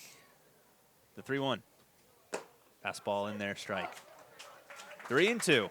Cox so far tonight is 1 for 3, singled and scored back in the 3rd. I want to remind you to stay tuned to the Newport Gulls post-game show. And that one is outside, ball 4.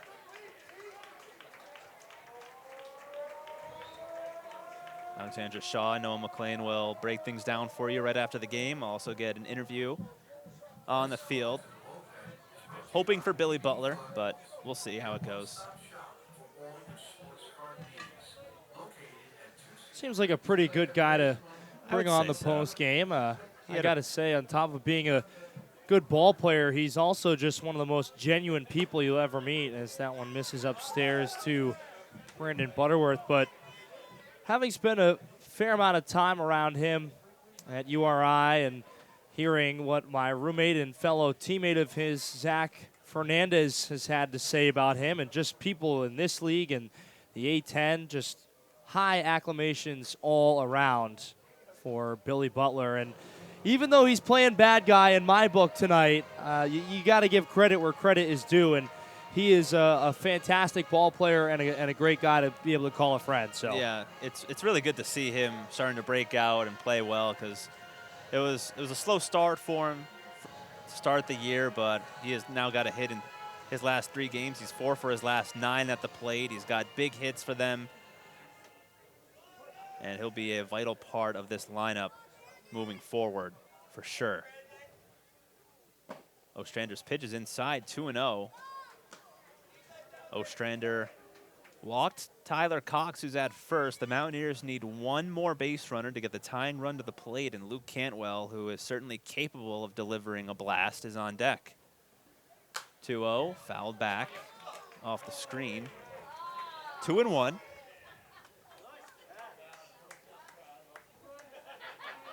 Gulls will be off to Keene tomorrow. Play the Swamp Bats.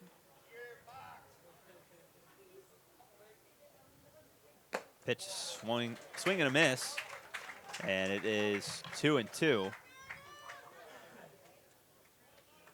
to Butterworth, who is 2 for 4. Now getting his 5th at bat, middle infield and double play depth.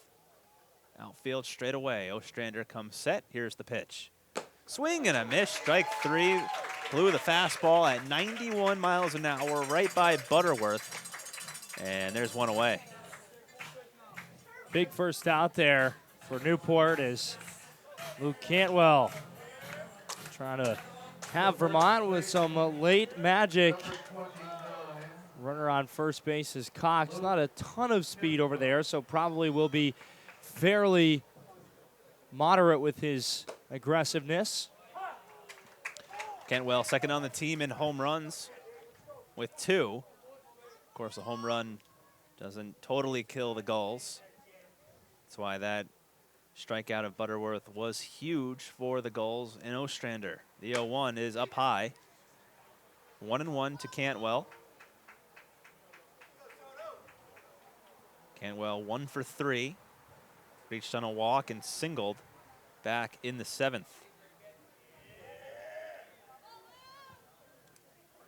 Here's the 1-1. Swing and a miss. Healthy cut from Cantwell.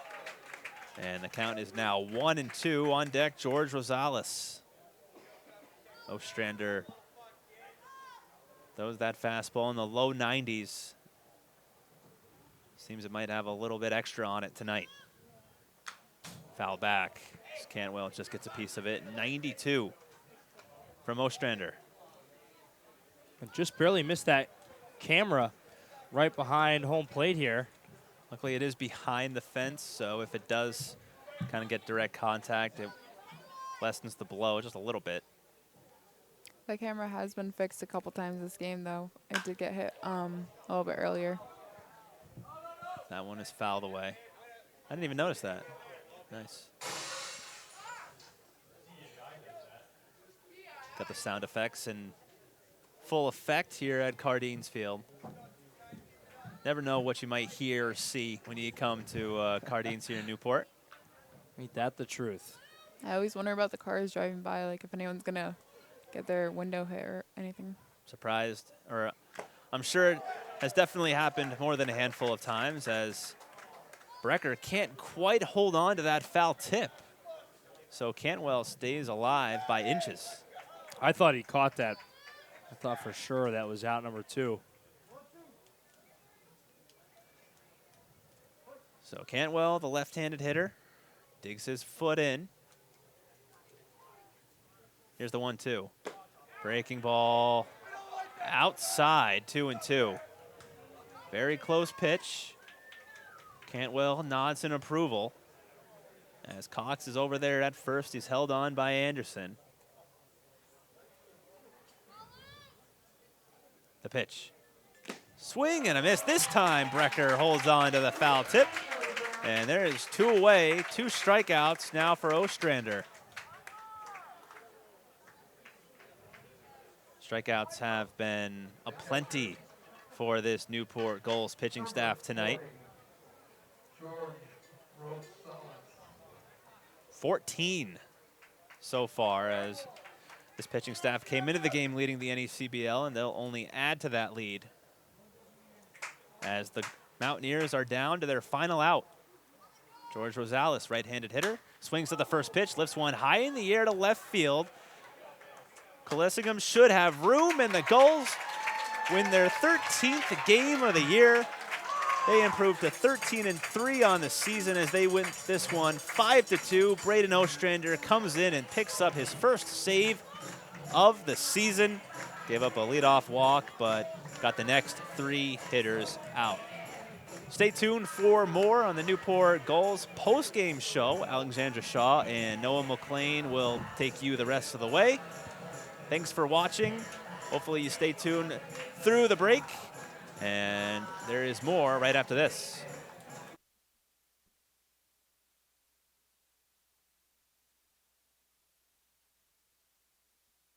The NECBL's broadcast network brings all of the action right to your home every night. Available on your desktop, laptop, mobile device, as well as your Apple TV, Roku, Amazon Fire TV, or Android TV device.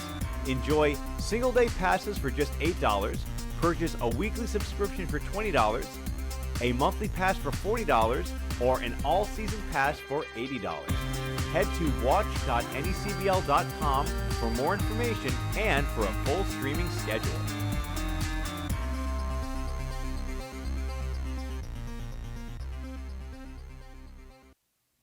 On Sunday, July 23rd, the NECBL's best will head to historic Frazier Field in Lynn, Massachusetts for the 2023 NECBL All-Star Game presented by Metro Credit Union.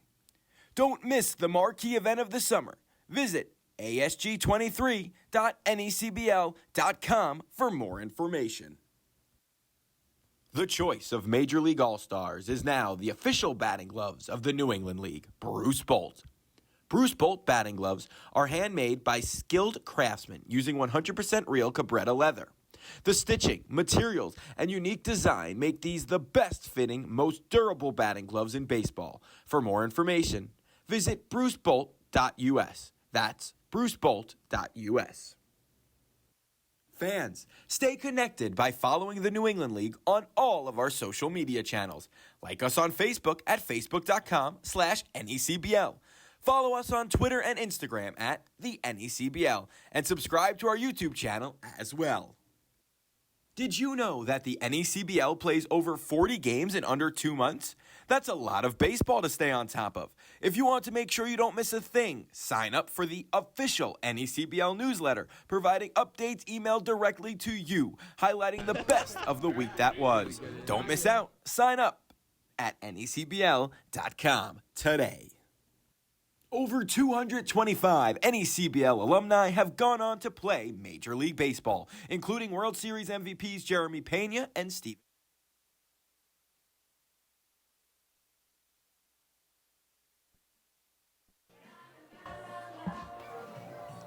Okay, we're back. Alexandra Shaw and Noah McLean. And Noah, this is the second time that the Gulls are playing against the Mountaineers this season. How did you expect the game to come out this way, or did you have another expectation in mind?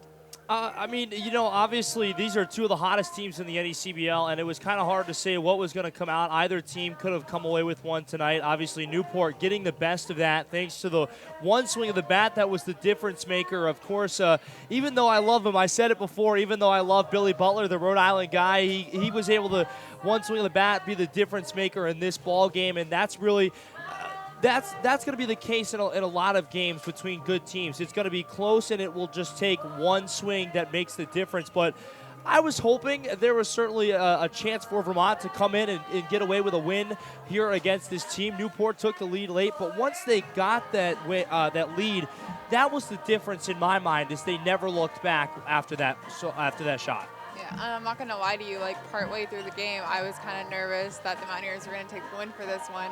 I'm really glad that the Gulls came out on top, but I think that we just kind of found our footing a little bit later on in the game than we normally do. So I think overall it was a great game to watch, long game, but great game. And now we're going to send things down to Quinn on the field to talk with Billy Butler, sorry. Yeah.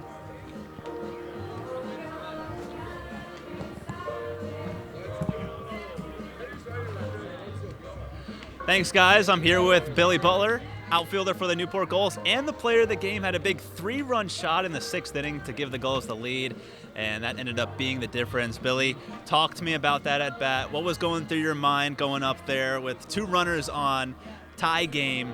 You get a breaking ball to hit. Yep. Talk to me about what you saw. Yeah, honestly, not much going through my head there. I was on the bucket all night. It was the day off, so I was just chilling, enjoying the game with my teammates. And then, it got 4 pitches into the AB. I was just looking to do damage with something good. So, and then I got that slider from him.